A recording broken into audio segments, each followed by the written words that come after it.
ठीक है। चलो, गुड मॉर्निंग। वैसे एकदम चेहरे एकदम नहाए धोए जैसे लग नहीं रहे मेरे को। पर ठीक है, छोड़ो। हाँ, तो स्टार्ट किया है।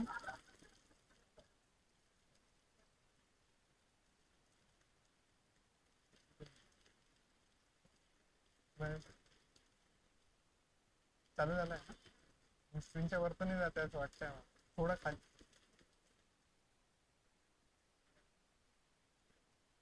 असं का ते कितना जा रहा है? हाँ, थोडं थांबत जातो. आहे बरोबर तिथं. तिथं मग कमी कर. बस तेव्हा. तो गुड मॉर्निंग। पिछले लेक्चर में क्या क्या हुआ है कुछ याद है क्या? मतलब क्वेश्चंस पूछे तो आएंगे क्या? तो इतना कुछ नहीं, पर रिवाइज करते रहो, क्योंकि पता ही तुम्हारे को आगे एग्जाम्स है। अब वो बार बार रिपीट करके फायदा नहीं चीज़ें। तो आज का रूटीन ऐसी है कि पहले बैंकिंग अवेयरनेस के टॉपिक्स हो गए, वो चीज़ें हम देखेंगे कि पर्टिकुलरली क्या है क्या नहीं है। मतलब जो भी ये लेक्चर थर्ड है वैसे यहाँ पे।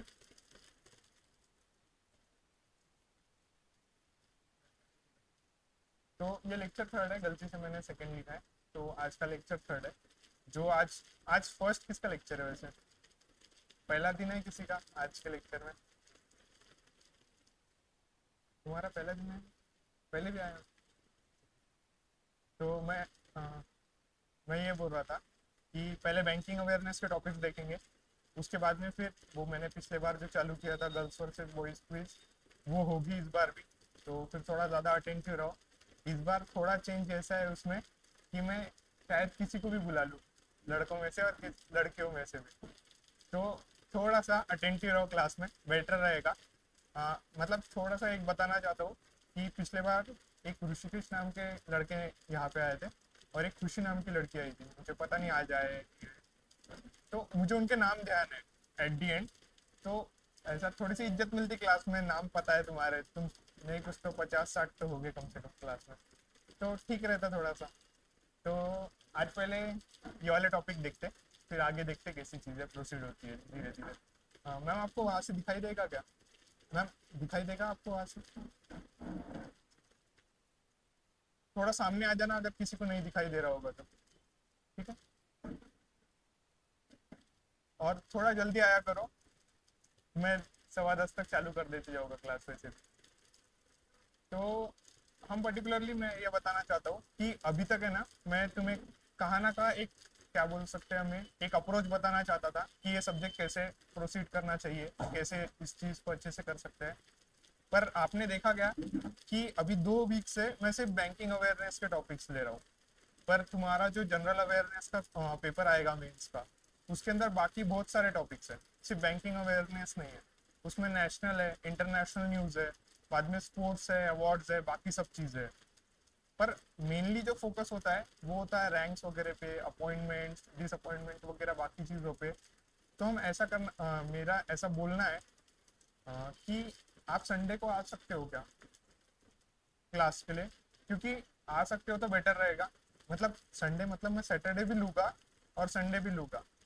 क्योंकि कैसा है, किसी का नहीं जमता है तो मुझे बता दीजिए, क्योंकि सर ने मुझे बोला है कि अगर सब लड़के तैयार होंगे तभी वो क्लास रख के फ़ायदा है। मेरा ऐसा है कि मेरे हिसाब से सबने आना चाहिए। क्योंकि क्या होगा, आधा अधूरा पढ़ाई होगा जो मैं आपको पढ़ा रहा हूँ अभी, बैंकिंग अवेयरनेस की टॉपिक्स हो रहे हैं, और बाकी जो भी टॉपिक्स है उसमें से कोई भी टॉपिक नहीं हो रहा है। तो किसी का जेन्युइन कोई प्रॉब्लम है क्या, कल संडे को नहीं आ सकते, ऐसा किसी का कोई प्रॉब्लम है? वर्किंग वगैरह कोई पार्ट टाइम वगैरह कोई जॉब करता है? नहीं है ना किसी का? तो मेरे हिसाब से तो कल आना चाहिए। आगे आपके ऊपर छोड़ता हूँ, तो फिर आगे चलती है। तो देखिए, फर्स्ट न्यूज़ है कि एनपीसीआई आईज रुपए यूपीआई एक्सपांशन टू 10 कंट्रीज। आपने एनपीसीआई का फुल फॉर्म कोई बता देगा क्या यहाँ पे क्या होता है? हाँ, तो national payment corporation of India होता है। तो आपको नाम में से क्या ध्यान में आ रहा है कि कुछ पेमेंट रिलेटेड वर्क होगा, उससे वो डील करेगी। ओके। तो ये अगर पेमेंट रिलेटेड वर्क से डील कर रही होंगी, तो ये देखेंगे कि कैसे हम यूपीआई पेमेंट्स या फिर कोई भी जो इसने लाए हुए, मतलब क्या बोल सकते हैं, मेथड्स है वो यूज करके कैसे ना कैसे डिजिटल ट्रांजैक्शन बढ़ाना, ये इसका मकसद है। एक डिजिटल लेवल की ग्रोथ इंडिया में होने के बाद, मतलब राजीव गांधी जी जब आए थे उसके बाद में कंप्यूटर आया था, उन्होंने कंप्यूटर वगैरह अपने इंडिया में बहुत बड़ा योगदान है उस चीज़ के लिए उनका। तो फिर कंप्यूटर आया था, उसके बाद में डिजिटलाइजेशन बढ़ा। फिर डिजिटलाइजेशन बढ़ने के बाद एक पॉइंट पे ध्यान में आ गया कि भाई ऐसे भी कुछ हो सकता है जिससे डिजिटली पैसे ट्रांसफर हो गए। और डिजिटली पैसे ट्रांसफर करके एक फायदा होता है कि फिर उसका एक पॉइंट के बाद में फिर कैश छापने की जरूरत नहीं पड़ेगी। और कैश के जो पैसे, मतलब जितने भी पैसे कैश बनाने में लगते हैं उतने फिर डिजिटल इंफ्रास्ट्रक्चर क्रिएट में लगेगा। उल्टा ऐसा डिजिटल इंफ्रास्ट्रक्चर बढ़ेगा हमारा, बाद में फिर ज़्यादा से ज़्यादा लोग बैंकिंग, मतलब बैंक में उनको सर्विसेज मिलेंगी, बैंकिंग एरिया में आएंगे, फिर लोन्स क्रिएट होगा। तो ये पूरा लूप है, इस हिसाब से चीज़ें चलती है। तो ये सिर्फ जब मैं आपको ये न्यूज़ पढ़ा रहा हूँ तो होलिस्टिक वे में लेते जाओ, क्योंकि फिर एक स्टोरी वाइज मैनर में पूरे न्यूज़ याद रहेगा आपको। मैं हर बार यही चीज़ रिपीट करता हूँ क्योंकि मुझे ऐसा लगता है क्लास में कभी कभार कि एक दो लड़के या लड़कियाँ नए आए हैं हर बार। तो देखिए, पहली न्यूज़ ये है कि एनपीसीआई में कुछ तो किया है जिसकी वजह से यूपीआई जो है ना, अब उसका एक्सपांशन 10 कंट्रीज तक होने वाला है। तो अब 10 कंट्रीज तक बोल रहा है, मतलब पहले भी कहा ना का यूपीआई चल रहा होगा, है ना। तो आपको हेडलाइन पे से क्या दिखाई दे रहा है, जैसे मेरा मकसद सिर्फ ये नहीं है कि एक मतलब एक नोट से भाई मैं 10 पेजेस की लाया हूँ, 15 पेजेस की लाया हूँ, कंप्लीट करा के दे दूँ। मेरा ऐसा है कि जब आप न्यूज़पेपर की हेडलाइन देखोगे ना, आपको पता हो जाएगा कि भाई इसमें से क्या क्वेश्चंस पूछ सकती है। तो एट दी एंड बहुत सारे क्लासेस वाले ऐसे क्लेम करते हैं कि भाई हमारे नोट्स में से ही पेपर आ रहा है वगैरह, ये सब चीज़ें बहुत लोग करते हैं, मार्केटिंग गिमिक है। बहुत सारी चीज़ें ऐसी चलती है बैकग्राउंड में कैसे ना कैसे कोचिंग साइकिल्स के। पर अगर वो आपको पेपर के एक महीने पहले 1,500 पेजेस का बंडल दे दे, तो वो तो भगवान को भी मालूम है कि भाई 1,500 के पेजेस में से कुछ ना कुछ तो आएगा ही, तो उस चीज़ का फायदा नहीं होगा। पर जब आप खुद मैं आपको कुछ यहाँ से लेना पड़ेगा, आप यही आ जाओ ना मैम, यहाँ पे जगह है। तो मैं ऐसा बोल रहा था कि ये कैसा हो जाएगा जब आप खुद हेडलाइन देखोगे पेपर्स में और आपको एक पता होगा कि भाई इस पे से क्वेश्चंस क्या पूछ सकते हो, तो तब मुझे ऐसा लगता है कि मेरी मेहनत का आना का सफल हो गई भाई, ऐसा मुझे लगता है। तो देखिए, अभी ये हेडलाइन है पेपर में की, कौन से भी पेपर में की हेडलाइन है सपोजिटली। तो अब इस पे से मैं अगर देखूँ, मैंने मेमोरी बेस्ड पेपर वगैरह देखे, तो उसमें मुझे ऐसा लगा कि भाई इसमें से क्वेश्चन आ सकते हैं, जैसे कि भाई 10 कंट्रीज कौन थे पर्टिकुलरली पहले तो। और अगर अभी ये न्यूज़ उठी है, मतलब कोई ना कोई अभी रिसेंटली ऐड हुए हैं, वो रिसेंटली ऐड वाले कौन से कंट्रीज है, बाद में बाहर के कौन से कंट्रीज है, बाद में अगर बाहर के कंट्रीज में यूपीआई चल रहा है तो अपने इंडिया के बॉर्डरिंग कौन से है। ऐसे वे में तुम्हारे को कुछ ना कुछ सोचना पड़ेगा चीज़ें, और फिर पता चलेगा। तो अगर मैं हेडलाइन देखूं तो मेरे दिमाग में दो तीन चीज़ें आएगी कि अगर क्वेश्चन पूछना होगा तो ऐसा पूछ सकती है कि एनपीसीआई का फुल फॉर्म क्या है। आपके बैंकिंग एग्जाम्स में कभी कभार एक लो हैंगिंग फ्रूट के हिसाब से ये क्वेश्चन पूछा जा सकता है। एनपीसीआई का फुल फॉर्म में बहुत से लोगों को यहाँ पे पता है, national payment corporation of India, मतलब वो पेमेंट रिलेटेड वर्क में डील कर रही होगी। यूपीआई आप सब यूज ही कर रहे हो, मैंने पिछले बार भी बोला था कि भाई अभी हमारे इधर ही ऐसा है कि हम भाजी वाले के पास में भी यूपीआई से पेमेंट कर रहे हैं, चिल्लर नहीं होते हैं हमारे पास, मतलब हम कैश के हिसाब से भिखारी है, डिजिटली थोड़े बहुत पैसे हैं हमारे पास, मोर और लेस ऐसा बोल सकते हैं। तो फिर अभी देखो ये न्यूज़ है कि मेन न्यूज़ ये है कि साइन 3 कंट्रीज के साथ में अभी एनपीसीआई ने एग्रीमेंट साइन किया है। कौन से कंट्रीज है, नामीबिया है, ट्रिनिडाड है और टोबैको है। मतलब ये ट्रिनिडाड एंड टोबैको ये एक ही कंट्री है अफ्रीका की, और एक पेरू है। ऐसे 3 कंट्रीज के साथ में अभी एग्रीमेंट साइन हुआ है, मतलब अब हम वहां पे जाके भी अपना यूपीआई से पेमेंट कर सकते हैं। मतलब सोच रहे हो इंडिया का डिजिटल जो इंफ्रास्ट्रक्चर है वो सिर्फ इंडिया तक लिमिटेड नहीं रह रहा है, अब उसकी पहुंच इतनी ज्यादा बढ़ गई है कि अब वो बाहर के जो देश है वहां पे भी कहा ना का उसका जो यूपीआई पेमेंट है वो भी स्कैन करके वो पेमेंट कर सकता है। और उसके लिए हम ट्राई कर रहे हैं, मतलब एक ऐसा देश जो 150 साल तक लगभग तकरीबन गुलामी में था, और वो ऐसा था कि उसके खाने पीने के वादे हैं भाई, वो मतलब बहुत बड़ी किस्सा है। हिस्ट्री मैं कभी कभार लूंगा तो फिर बताऊंगा, बहुत गंदी चीजें हुई है अपने साथ में। तो वो देश एक पॉइंट के बाद में आज 70-72 साल के बाद में ये चीज ट्राई कर सकता है एक वर्ल्ड लेवल पे, इंटरनेशनल लेवल पे। अभी किसी ने ट्राई नहीं किया है ऐसा यूपीआई से पेमेंट, वैसे मास्टर कार्ड वगैरह से पेमेंट हो रहे हैं, कार्ड्स वगैरह से। पर बाहर के देश भी अभी थोड़ा सा एक मतलब क्या सोचने पे ये हो गए कि भाई क्या कर रहा है इंडिया, इतने जल्दी चीजें कैसे जा रही है आगे। तो वही तो अभी नामीबिया एक, ये 3 कंट्रीज है जहाँ पे अभी यूपीआई चालू हो जाएगा। तो अभी ऐसे 3 कंट्रीज है, मतलब 7 कंट्रीज है जहाँ पे एट प्रेजेंट अभी यूपीआई चालू है। तो ऐसे कौन से कंट्रीज है, तो अब ये ऐसे नाम दिए है। अब ये नाम याद रखना इश्यू हो जाता है एक पॉइंट के बाद में, पर कुछ ना कुछ डायग्राम आपके दिमाग में हो तो याद रहती है। तो मेरे हिसाब से देखो, अब इसमें नेपाल है, बॉर्डरिंग है, ऊपर का कंट्री है अपने, नेपाल है। फिर इसमें भूटान है, और बाद में इसमें नेपाल भूटान होने के बाद नीचे श्रीलंका है, उसी के नीचे मॉरिशियस है, फ्रांस यूरोपियन कंट्री है। बाद में फिर यूएई में हमारे इधर के कम से कम 40 लाख से ज्यादा लोग वहाँ पे है यूएई में रहने, मतलब माइग्रेंट है वो, इंडियन माइग्रेंट है। तो वहाँ पे वो यूपीआई से पेमेंट कर सकते हैं। तो वहाँ पे जरूरत थी इस चीज़ को करने के लिए, तो इसलिए फिर यहाँ पे भी मतलब यूएई में आ चुका है, फ्रांस में है, श्रीलंका और कहाँ पे, सिंगापुर, सिंगापुर में है। मैंने पिछले बार भी गया था। सिंगापुर एक कैपिटलिस्ट देश है, मतलब किसी ने क्लास में से किसी लड़की ने ऐसा बताया था, कैपिटलिस्ट मतलब भांडवलशाही, मतलब वो बहुत ज़्यादा पैसे ओरिएंटेड देश है, वो पैसों के बारे में बहुत सकता कि भाई कैसे मैं मेरे मार्केट बढ़ा सकता हूँ, चीज़ें बढ़ा सकता हूँ। तो अब उसको दिखाई दे रहा है कि इंडिया का बहुत बड़ा मार्केट है, कुछ हो ना हो हम 125 करोड़ से ज़्यादा है, तो मार्केट तो है ही अपना बड़ा।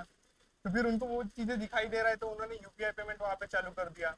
और एक ये भी फायदा होता है, अब ये देशों ने क्यों चालू किए होंगे यूपीआई पेमेंट इनके इधर, पहले इंडिया ग्रोइंग मार्केट है, दूसरा लोग यहाँ पे फॉरेन टूर्स वगैरह के लिए जाते हैं, जैसे मॉरिशियस में बहुत लोग जाते हैं ट्रिप वगैरह करने के लिए वगैरह। नेपाल भूटान एकदम लग के कंट्री है, नेपाल और भूटान अपने को, और वहाँ पे ऐसा है कि हम डायरेक्ट आ सकते हैं, ऐसा पोरस बॉर्डर है, ऐसा कोई कोई रोकता नहीं है कि भाई नेपाल से तुम इंडिया आ रहे हो या इंडिया से नेपाल जा रहे हो।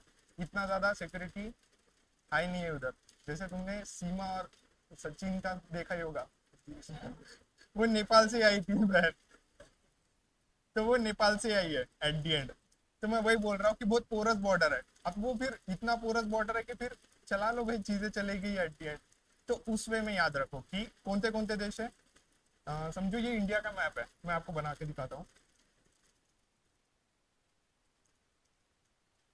अब इंडिया का मैप मेरा बहुत अच्छा ड्राइंग है, तो तुम समझ लेना मैं क्या बना रहा हूँ। तो ये समझो इंडिया है सपोजिटली, दिमाग में ऐसे ही जाने वाला है, थोड़ा मत सोचो। तो सपोजिटली मैं ऐसा भी बना सकता हूँ, पर वो फिर और खराब हो जाएगा मेरे से, फिर वो मतलब नहीं रहेगा चीजों का, है ना। तो रहने दो वो। एक सेकंड। तो मैं सिर्फ एक बेसिक ड्राइंग बताना चाहता हूँ कि ये सपोजिटली इंडिया है, ओके। ये इंडिया का पूरा बॉर्डर है सपोजिटली। यहाँ पे कहीं ना कहीं नेपाल है, यहाँ पे कहाँ ना कहाँ भूटान है, यहाँ पे श्रीलंका है, और उसी के आजू बाजू में कहाँ ना कहाँ सपोजिटली, अब मेरे को एग्जैक्ट याद नहीं आ रहा है, तकरीबन मतलब इसके काफी नीचे होगा मॉरिशियस है, ओके। और आपको पता है ये इधर साइड में यूएई है, ओके। उसके इधर साइड में फिर फ्रांस है, और फिर इधर साइड में सिंगापुर है नीचे, स्ट्रेट ऑफ मलाका के बाजू में है वो। तो फिर 1 2 3 4 5 6 और 7, 7 कंट्रीज हो गए। और अभी जो 3 ऐड हुए हैं वो अफ्रीकन कंट्रीज में, मतलब यहाँ पे कहा ना कहा और 3 है। तो ऐसा याद रखो कि अफ्रीका में सर ने ऐसा कुछ तो बना के दिया था कि 3 लोग हैं उसके नाम के हिसाब से। बाद में फिर यहाँ पे फ्रांस बोला था, फिर यहाँ पे मैंने ये क्या बोला है, यूएई है। तो एक ब्रॉड वे में याद रखो, एकदम रट्टे बैठने मत जाना कि भाई यूएई है, ये है वो है। वो एक पॉइंट के बाद कब यूएई का यूएसए हो जाएगा पता नहीं चलेगा। मेरे साथ बहुत खेला है मैंने ये जुआ, तो फिर मत लो इतना लोड उस चीज का। तो अभी यूपीआई 7 कंट्रीज में अलाउ हो गया है, ओके। एनपीसीआई एक national payment corporation of India है, जो कि पेमेंट रिलेटेड वर्क पे ध्यान देती है। और मोस्टली वो पेमेंट होते हैं कि जो एटीएम वगैरह हमारे इधर आया है, या फिर और थोड़ी थोड़ी चीज़ें बढ़ती जा रही है, तो मोस्टली इसी का हाथ है उस सब चीज़ों के पीछे। तो कुछ अगर क्वेश्चन आ जाए पेपर में कि भाई डिजिटल एडवांसमेंट कौन कर रहा है वगैरह, और उसमें एनपीसीआई का नाम हो, तो 100 में से 90% मतलब ये है कि अगर आपको पता नहीं है तो आप NPCI टिक करके आ जाना। कुछ नहीं से अगर मिल गया 1 मार्क, नहीं तो 0.25, तो वैसे भी कुछ ना कुछ करके, अगर तुम्हारे को वही नहीं पता वो क्वेश्चन का आंसर, तो वैसे ही जाने वाले थे। तो ये हो गया। फिर अभी थोड़ा फैक्चुअल होती है आपकी IBPS वगैरह। तो फैक्ट ऐसा है कि average daily UPI transaction count out जो है, मतलब एक दिन के अंदर कितना यूपीआई ट्रांजैक्शन हो रहा है। अब तुम सोचो कि बाहर के 10 कंट्रीज में भी हमारा यूपीआई चल रहा है, इंडियन बॉर्डर्स में भी यूपीआई चल रहा है, तो एट दी एंड उसका ट्रांजैक्शन काफी ज्यादा हो रहा होगा। तो वो 500 मिलियन के पास पहुंच चुका है। समझ रहे हो, तो बहुत बड़ा आंकड़ा है इन सितंबर 2024। अब एक है यूपीआई लाइट। वो क्या करता है, यूपीआई का ही एक वर्जन है जो मोबाइल्स में होता है अपने। It allows user to make low value transaction without need for a UPI pin. आदमी अधी होते जा रहा है धीरे धीरे। तो अब ऐसा है कि यूपीआई लाइट ला लिया, जैसे सिग्मा लाइट आपने सुना होगा इंस्टाग्राम मीम्स में वगैरह, कि भाई ये लाइट वर्जन है। ऐसा बोलते हैं लोग कि भाई शाहरुख खान का लाइट वर्जन उसका लड़का है। तो वही है कि ये उसका लाइट वर्जन है, एक छोटा वर्जन है। इसमें ऐसा है कि पिन दबाने की जरूरत नहीं आपको, डायरेक्टली आपका ट्रांजैक्शन हो जाएगा। तो वो ऐसा डायरेक्ट स्कैन करा करे करे पैसे चले जाएंगे, और आपका अकाउंट धीरे धीरे खाली होते जाएगा। तो फिर अभी ऐसा है कि ये लो ट्रांजैक्शंस के लिए, पहले तो बड़े ट्रांजैक्शंस के लिए नहीं है। In October RBI increase UPI lite wallet limit, मतलब यूपीआई लाइट में आपका कितना पेमेंट रह सकता है, कितने पैसे आप रख सकते हो। तो अब वो आरबीआई ने बढ़ा दिया। अब उसको भी दिख रहा है कि जैसे मैंने पहले ही बताया था, इश्यू कौन कर रहा है नोट, आरबीआई कर रहा है, छाप कौन रहा है, आरबीआई कर रहा है। तो उसको तो लग ही रहा है ना कि भाई मेरे पैसे बचेंगे अगर डिजिटली ग्रोथ हो गई तो वो भी ये चीजें देख रहा है कि भाई वॉलेट की जो लिमिट है वो बढ़ा दी।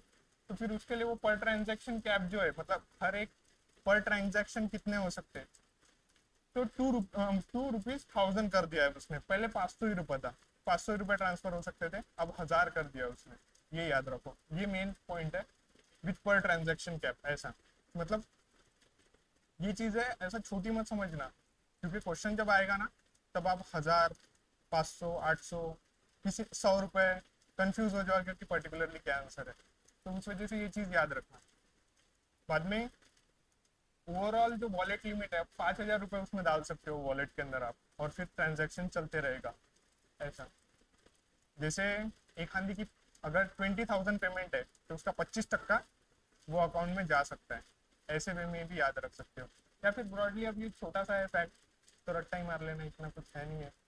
और वैसे ही मैंने पिछले बार बताया, अगर कोई फैक्ट है जो एकदम लो हैंगिंग और अपने को रटना है ही एट दी एंड, तो फिर उसको मराठी में कन्वर्ट कर लेते जाओ या हिंदी में कन्वर्ट कर लेते जाओ। इंग्लिश में बहुत से बार शायद याद रहे ना रहे, क्योंकि आपके दिमाग में जब वो आंकड़ा आएगा ना पेपर में, तो आपके दिमाग में ये क्लिक होगा कि अरे 5000 बोला था सर ने।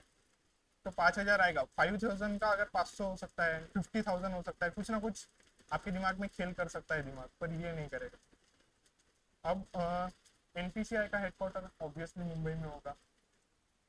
बाद में फिर चेयरमैन उसका एक अजय कुमार चौधरी है। अब यह ऐसा नाम याद नहीं रहता, तो मैंने इसके लिए निकाला था कि भाई मैं चौधरी जी, जब भी ये नाम देखूंगा एनपीसीआई का चेयरमैन, तो मैं चौधरी जी बोलूंगा करके। तो मैं कभी भी ऐसा ही पढ़ता हूँ कि भाई एनपीसीआई का चेयरमैन कौन है, चौधरी जी है करके। तब वो जी को किसी के नाम में तुम लगा नहीं रहे हो, तो फिर वो जी याद रहेगा कि चौधरी के साथ लगा था, और चौधरी क्या कर रहा है, वो एनपीसीआई के चेयरमैन है करके। तो इस वे में चीज याद रखो।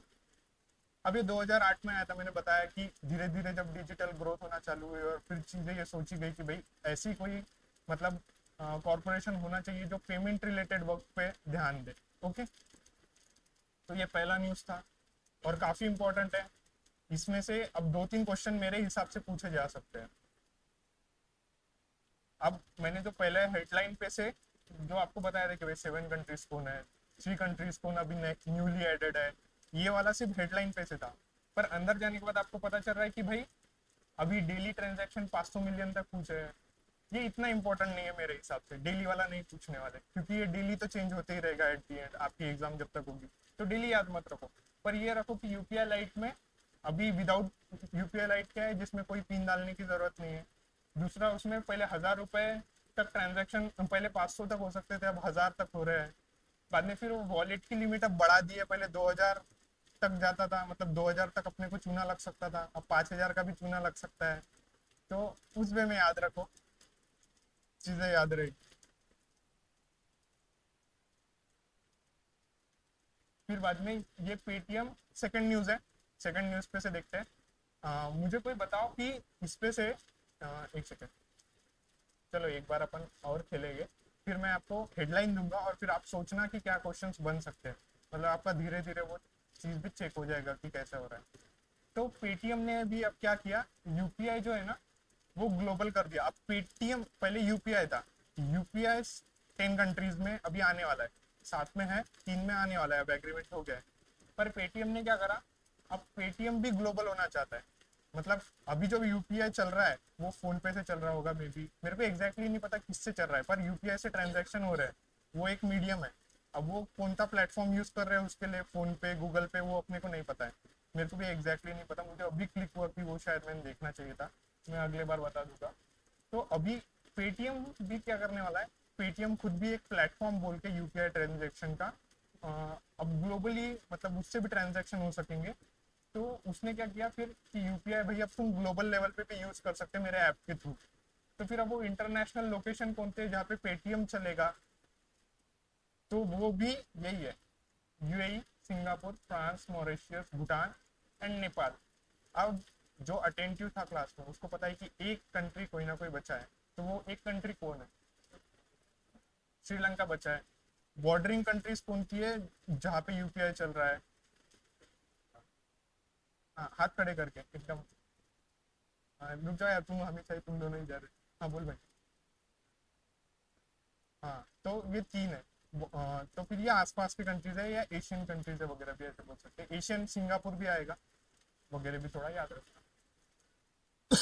तो फिर अब ये न्यूज़ क्या थी कि भाई अब वो इंटरनेशनल लोकेशन पे पेटीएम से भी आप पैसे दे सकते हो। तो फिर अब वो कंट्रीज कौन से थे ये है। तो अब ये रटना मत कि भाई इतने कंट्रीज नहीं है, यहाँ पे सिर्फ ऐसा लिखना कि इसके हेडलाइन के बाजू में ही, इसके हेडलाइन में ऐसा लिख लेना कि भाई इसमें श्रीलंका नहीं है। अब श्रीलंका क्यों नहीं है, तब इसका कोई लॉजिक नहीं है। पर मैं अगर थोड़ा सा मेरा मतलब क्या बोल सकते हैं, अगर दिमाग लगाओ, उसको पता है श्रीलंका वैसे ही भिखारी होते जा रहा है धीरे धीरे। वो जिस हिसाब से चीजें चल रही है वो बोले कि भाई यूपीआई मतलब जा ही नहीं रहे हैं हमारे, मतलब बहुत कम हो गया है। ऐसा वो नहीं होता है कि एकदम ही कोई कंट्री पूरा ही मतलब लेट जाएगा करके, पूरा ही खाली हो गया करके, वैसा नहीं होता है। आजू बाजू वाले उसे संभालते हैं क्योंकि उनको पता है अगर उन्हें नहीं संभालेंगे तो वहां पे लोग रह रहे हैं, फिर वो लोग अब वो फिर वायलेंट हो जाएंगे एक पॉइंट के बाद, क्योंकि उनका देश तो चलेगा नहीं, पहले वो खुद का देश बिगाड़ेंगे, वॉर करके जो करना है वो सो। फिर बाजू में अपनी ही कंट्रीज है, इंडियन ओशन है, इंडियन ओशन सबसे इंपॉर्टेंट है क्योंकि वहां से ऑयल के टैंकर्स जाते हैं, बहुत सारे ट्रांजैक्शन होते हैं। तो इसलिए भी श्रीलंका में ज्यादा ऐसा आर्थिक गरीबी आने नहीं देना चाहते, क्योंकि एक पॉइंट के बाद अगर आर्थिक गरीबी इतनी हो गई कि लोगों को खाने को ही नहीं मिल रहा भाई, तो फिर वो जो दिखेगा उसको लूटना चालू करेंगे। फिर वहां पे आपने पायरेट्स ऑफ द कैरेबियन देखा है, तो पायरेट्स ऑफ द श्रीलंका भी हो सकता है एक पॉइंट के बाद में अगर ज्यादा ही गरीबी बढ़ गई तो ऐसा रहता है कि किसी भी देश को ऐसा पूरा लेट जाने नहीं देते कि भाई मर गया करके, ऐसा नहीं होता है, संभाल लेते हैं कोई ना कोई करके जितना हो सकता है उतना। और जो आजू बाजू का बड़ा कंट्री होता है ना वही उसे संभालता है, जैसे इंडिया श्रीलंका को संभाल रहा है, काफी बिलियंस की एड दी जा रही है, बिलियंस की एड दी जा रही है श्रीलंका की, वो धीरे धीरे ऊपर आए करके, क्योंकि वहां पे तमिलियन पॉपुलेशन भी है ना, श्रीलंका में तमिल पॉपुलेशन भी है।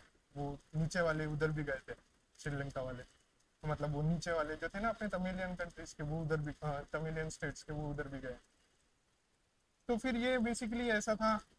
तो अब वो वही क्या बोलते हैं उसको, दो बातें और बताते हैं ये न्यूज में कि भाई दिस मूव कन्वीनियंटली पे for all use cases including shopping, gaming and local experiences abroad using UPI through their Paytm apps वगैरह वगैरह सब चीजें।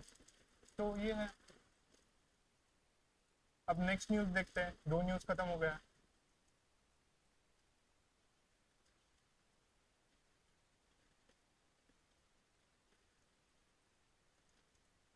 तो ये एक न्यूज है कि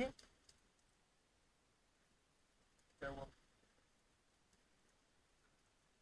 हाँ, RBI to create data repository to integrate climate risk information. अभी क्या हो गया है, एक न्यूज चल रही है, मतलब सबने सुना ही होगा कि भाई क्लाइमेट चेंज हो रहा है, धीरे धीरे फिर चीजें खराब हो रही है, फिर और खराब होगी, और फिर इकोनॉमी पे उसका प्रभाव होगा क्योंकि लोग उसके एफिशिएंसी से काम नहीं कर पाएंगे जितनी अभी कर रहे हैं, वैसा सब चीजें। जैसे कल ही मेरा दोस्त मुझे बता रहा था कि भाई क्लाइमेट चेंज हो रहा है, बोले मैं बोला हाँ हो रहा है हो रहा है। फिर बाद में वो मेरे को बोले, मैंने बोला तेरे को इतना क्यों लोड आ रहा, बोला बोले भाई मैं इंडिकेटर स्पीशीज हूँ। बोले इंडिकेटर मतलब एक स्पीशीज होती है जिसको सबसे ज्यादा प्रभाव होता है कि अगर कुछ भी चेंजेस हुआ वातावरण में, तो वो सबसे पहले बताता है कि भाई हवामान में कुछ तो बिगाड़ हो गया है, और वो उसकी तबीयत खराब हो जाती है। तो वो बोलता है कि मैं इंडिकेटर स्पीशीज हूँ, बोले अगर थोड़ा भी हवामान चेंज होता है तो मेरी तबीयत खराब हो जाती है। मैंने बोला तू इंडिकेटर स्पीशीज नहीं, तू थोड़ा ड्रगिस्ट टाइप का आदमी है। तो कुछ थोड़ा सा दारू थोड़ा सा सिगरेट ज्यादा ज्यादा हो रहा है, वो धीरे धीरे कम कर देगा तो नहीं होगा, बोला तो वो इंडिकेटर नहीं है। तो देखो अब ये न्यूज अलग है, पर मैं रिलेट कर रहा हूँ कि चीजें कहाँ ना कहाँ से कैसी होती है। तो थर्ड इंफॉर्मेशन थी कि RBI to create data repository, मतलब वो डाटा की रिपोजिटरी बताएगा। रिपोजिटरी मतलब पता है आपको क्या होता है पर्टिकुलरली? रिपोजिटरी मतलब कि जैसे अपने घर तुमने सबने एनवायरमेंट के प्रोजेक्ट बनाए हो या असाइनमेंट लिखे होंगे, तो फिर तुम्हारे सर क्या करते थे, उसका सबका ये लेते थे, सब इन्फॉर्म मतलब पूरे तुम्हारे कागज पत्र खरीदते थे, और फिर वहां पे एक क्लर्क रहता था, फिर वो जब गट्ठे बहुत ज्यादा हो जाते थे फिर वो बेचने निकाल देता था। तो एट दी एंड रिपोजिटरी मतलब कंटेंट गैदर करना या फिर पूरी इंफॉर्मेशन एक जगह पे गैदर करना, मतलब रिपोजिटरी होता किसी भी चीज का। तो फिर वही है कि भाई अब आरबीआई इस चीज में हस्तक्षेप कर रहा है कि भाई डाटा गैदर करो करके। मतलब सोचो, इंडियन मेट्रोलॉजिकल डिपार्टमेंट या फिर और भी एनवायरमेंट डिपार्टमेंट या फिर एनवायरमेंट मिनिस्ट्री, स्टेट मिनिस्ट्री वगैरह सब छोड़ दिए साइड में, और इसको पता था, इसको विश्वास नहीं था किसी पे कि भाई ये ईमानदारी से कर रहे हैं नहीं कर रहे हैं, अगर चीजें बिगड़ गई तो मेरे आंख पे ही आएंगी कि भाई तेरे वजह से इन्फ्लेशन बढ़ रहा है। क्योंकि हमने पिछले बार देखा था कि इन्फ्लेशन का आरबीआई के ऊपर एक टारगेट होता है, वो कितना था, 4% का टारगेट होता है। जैसे वो मॉनेटरी पॉलिसी वगैरह बताया था मैंने आपको, है ना, कुछ याद है धुंधला धुंधला सा? तो उसमें ऐसा होता है कि 4% तक रखना पड़ता है उसको इन्फ्लेशन, और 2% का लीवे रहता है कि भाई 2% ऊपर जा सकता है इन्फ्लेशन, या 2% नीचे जा सकता है। ओके, पर अभी कैसा हो जाएगा अगर क्लाइमेट चेंज बढ़ते गया, और धीरे धीरे फिर एट दी एंड क्या हो जाएगा, जो खेती उग रही है, क्रॉप्स वगैरह उग रहे हैं, वो एक पॉइंट के बाद फिर उतने अच्छे क्वांटिटी में नहीं उगेंगे, फिर इन्फ्लेशन बढ़ जाएगा। फिर भाई को थोड़ा सा लोड आ गया कि भाई ये सब चीजें मेरे माथे पे मतलब एक पॉइंट के बाद मंड दी जाएंगी कि भाई मेरे वजह से सब कुछ हो रहा है। तो भाई बोले मैं एक काम करता, डाटा रिपोजिटरी बनाता, मतलब जो भी स्कैटर्ड इन्फॉर्मेशन है पूरे इंडिया में, जो भी कुछ रिसर्च वगैरह हो रहे, जो भी चीजें चल रही, वो सब गैदर करके मैं मेरे साइट पे लाऊंगा, वेबसाइट पे लाऊंगा। और जो भी उस चीज पे रिसर्च करना चाहता है या गवर्नमेंट पॉलिसीज बनाना चाहती है एंड पॉइंट पे, तो उसको वो इन्फॉर्मेशन का फायदा होगा, क्योंकि आरबीआई की अच्छी बड़ी टीम होगी, या फिर आरबीआई किसी को स्पॉन्सर करेगा तो उसको अच्छे खासे पैसे देगा, तो फिर वो अच्छे से काम करेगा, तो फिर वो डाटा पूरा एक अच्छे से उसके पास होगा उस चीज का। ठीक है, तो वही है कि आरबीआई ने अभी हस्तक्षेप किया है इस चीज के, पर ये हमारे क्या काम का है एट दी एंड, हमारे क्या काम का है वो मेन है। तो अभी ऐसा पूछ लिया जाएगा मे बी पेपर में, ऐसा मुझे लगता है कि क्लाइमेट रिस्क इंफॉर्मेशन सिस्टम या फिर आरबीसीआरएस का फुल फॉर्म पूछ लेंगे। ये नहीं पूछेंगे मेरे को लगता है, पर ऐसा पूछ सकते हैं कि भाई ये वाली जो रिपोर्ट है या फिर ये वाली सिस्टम है वो किसने लाई है, क्लाइमेट रिस्क इंफॉर्मेशन सिस्टम। हम बैंकिंग की एग्जाम देने जा रहे हैं, मतलब फिर कुछ ना कुछ आरबीआई रिलेटेड या बैंक्स रिलेटेड होगा तभी हम पढ़ रहे हैं। तो पेपर में अगर क्वेश्चंस आए इस टाइप के, तो फिर थोड़ा बैंकिंग का लॉजिक लगा के देखना कि हमारे इधर कुछ काम का है क्या। तो फिर वही है कि अभी डाटा रिपोजिटरी बना रहा है, मतलब वो क्लाइमेट रिस्क इंफॉर्मेशन एक सिस्टम बना रहा है, इंफॉर्मेशन सिस्टम मतलब इंफॉर्मेशन रहेंगी वहां पे पर्टिकुलरली। तो ये इसका मकसद था। तो फिर अब इसमें की पॉइंट्स क्या है कि भाई 2 पार्ट्स में ये चीज होंगी। अब वो एडमिनिस्ट्रेटिव चीज है, 2 पार्ट्स में होंगी ये चीज। पहला होगा कि भाई वो गैप को ब्रिज करना चाहेंगे क्लाइमेट लेवल पे, मतलब to bridge gap in climate related data. अब सब लोगों के पास, मैंने जैसे बताया, सब लोगों के पास डाटा है पर वो गैदर नहीं है। जैसे अगर थोड़ा बहुत ऐसा सोचे क्रूड वे में, तो स्टार्टिंग में जब इवोल्यूशन ह्यूमन हिस्ट्री की हो रही होगी, ओके, तो तब आपको दिखाई दिया होगा कि भाई कुछ कुछ लोगों को पता होगा कि भाई ऐसा गोटे घसने से आग निकल जाती है भाई, या फिर धीरे धीरे फिर चक्का गोल आकार का होना चाहिए फिर वो आगे बढ़ेगा, है ना। पर अब ये कैसा हो गई, पूरी स्कैटर्ड इन्फॉर्मेशन होंगी हर जगह पे, किसी किसी को पता होगा कि जो खाना खा रहे हैं वो गर्म करके खाए तो अच्छा रहता, नहीं तो बाकी लोग कच्चा ही खाना खा रहे होंगे। तो हर एक के पास में अलग अलग इन्फॉर्मेशन थी, एक पॉइंट के बाद वो लोग कनेक्ट होते गए और वो इन्फॉर्मेशन ट्रांसफर हुई। तो आरबीआई को भी उस हिसाब से पकड़ो कि आरबीआई सेंटर में है, उसको पता है कहाँ कहाँ डाटा है, वो एक जगह लाके देगा और फिर उस पर पॉलिसीज बनेगी या फिर सोचा जाएगा कि चीजें कैसे एक्सप्लोर करी जाए। तो मोर और लेस ऐसा रहता है ये चीजें। तो टू पार्ट्स में कैसा होने वाला है, फर्स्ट पार्ट में क्या होगा, एक मतलब एक डायरेक्टरी बना देंगे वो वेब बेस्ड उनके वेबसाइट के ऊपर, listing various data sources which would be policy accessible on, policy के लिए मैंने जैसे बताया, ऑन आरबीआई वेबसाइट, और एक डेटा पोर्टल बना देंगे comprising data sets process data in standardise form. अब वो कैसा, बहुत सारा डाटा होगा, जैसे कि एक चीज का डाटा नहीं होगा ना। समझो आपको एक साइकिल पता है क्या, कोरल्स नाम का एनिमल किसको पता है यहाँ पे, कोरल्स करके, एक सेकंड बताता हूँ, क्योंकि पेपर में भी पूछ सकते हैं, क्योंकि वो बंदा बहुत ज्यादा इंपॉर्टेंट में चल रहा है अभी। मतलब अगर एनवायरमेंटोलॉजिस्ट के हिसाब से आप अगर सोचोगे तो शाहरुख खान से ज्यादा कोरल्स इंपॉर्टेंट है उनको। क्यों, वो बताता हूँ। इसका नाम सुना है क्या किसने, कोरल्स का? ऐसा धुंधला धुंधला भी किसी ने कुछ, अरे पढ़ा है हाँ, आप थोड़ा पढ़ रहे हो शायद इस पे चीजें। तो देखो कोरल्स ऐसा है कि वो है ना एक ऐसा एनिमल है, क्रूड वे में बताता हूँ, हमारे चीजों से कनेक्टेड है और पेपर में शायद ये क्वेश्चन आ जाए इसलिए बता रहा हूँ। तो कोरल्स कैसे होते हैं, एक एनिमल है, अगर टेम्परेचर, मतलब वो ओशन में रहता है, ओके, ओशन के एरिया में ज्यादातर रहता है वो मोस्टली। तो वो ऐसी एक स्पेशीज है कि अगर थोड़ा भी ओशन का टेम्परेचर बढ़ा, मतलब उसको 26 डिग्री का टेम्परेचर लगता, अगर 27 भी चला गया या फिर 25-24 भी चला गया तो वो मर जाएगा। पर हमारे को क्या परवाह, मरता है मरने दो। पर इश्यू क्या है पता है क्या, वो कोरल्स जो है ना, वो मतलब वो ऐसा है कि वहां पे बहुत सारे एनिमल्स आते हैं, मतलब ऐसी फिश आएगी और फिर वो फिश आने के बाद उससे बड़ी वाली फिश आएंगी उससे खाने के लिए, फिर उससे बड़ी वाली फिश आएंगी, मतलब इन ऑल एक इकोसिस्टम बनी है कोरल्स के आजू बाजू में। तो अगर कोरल मरा तो उसके आजू बाजू वाले जो भी लोग थे वो सब भी मरेंगे। जैसे अफगानिस्तान में पहले रशिया को भागना पड़ा, फिर बाद में यूएसए को भी अभी भागना पड़ा, तो भाग रहे लोग वहां से धीरे धीरे करके। ब्रिटिशर्स भी एक पॉइंट के बाद जब वो इंडिया में थे तो वो अफगानिस्तान पे काबू करना चाहते थे, क्योंकि वहां से एक पास है जहाँ से ऐसे एंट्री मिल सकती है लोगों को इंडियन बॉर्डर्स में, इसलिए फिर वो अफगानिस्तान को कंट्रोल करना चाहते थे। ना ब्रिटिशर्स कर पाए, ना रशिया कर पाया, ना यूएसए कर पाया। तो मोर और लेस हमारी स्टोरी पे आते हैं, वो स्टोरी खत्म हो गई। तो वही है कि अशांति क्रिएट ना हो, इस वजह से सब चीजें चलती है, एनवायरमेंट में भी वैसा, नेशनल में भी ऐसा, इंटरनेशनल लेवल में भी ऐसी ही चीजें चलती है। तो कोरल्स ऐसा एक जीव है जिसकी वजह से ये चीजें है। तो वही है कि भाई ये एक स्टैंडर्डाइज वे में डाटा चाहता है कि कोरल्स कितने मर रहे हैं, कितने एरिया में, कौन से एरिया में कोरल्स कोरल्स है जो मर रहे हैं पर्टिकुलरली, एक स्टैंडर्डाइज वे में, मतलब नंबर्स होंगे, एरिया होगा, स्पेसिफिक डाटा होगा। अगर वो सिंक्रोनाइज वे में होगा तो पॉलिसीज भी कैसी होंगी, फिर सिंक्रोनाइज वे में ला सकेंगे ग्राउंड के ऊपर। तो ये मकसद है, ठीक है।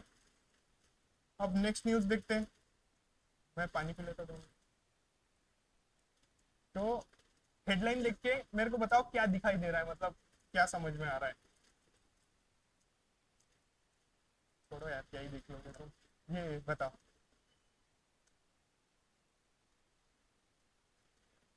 हाँ हाँ, प्लांट जैसे एनिमल है वो, पर प्लांट नहीं है, एनिमल है।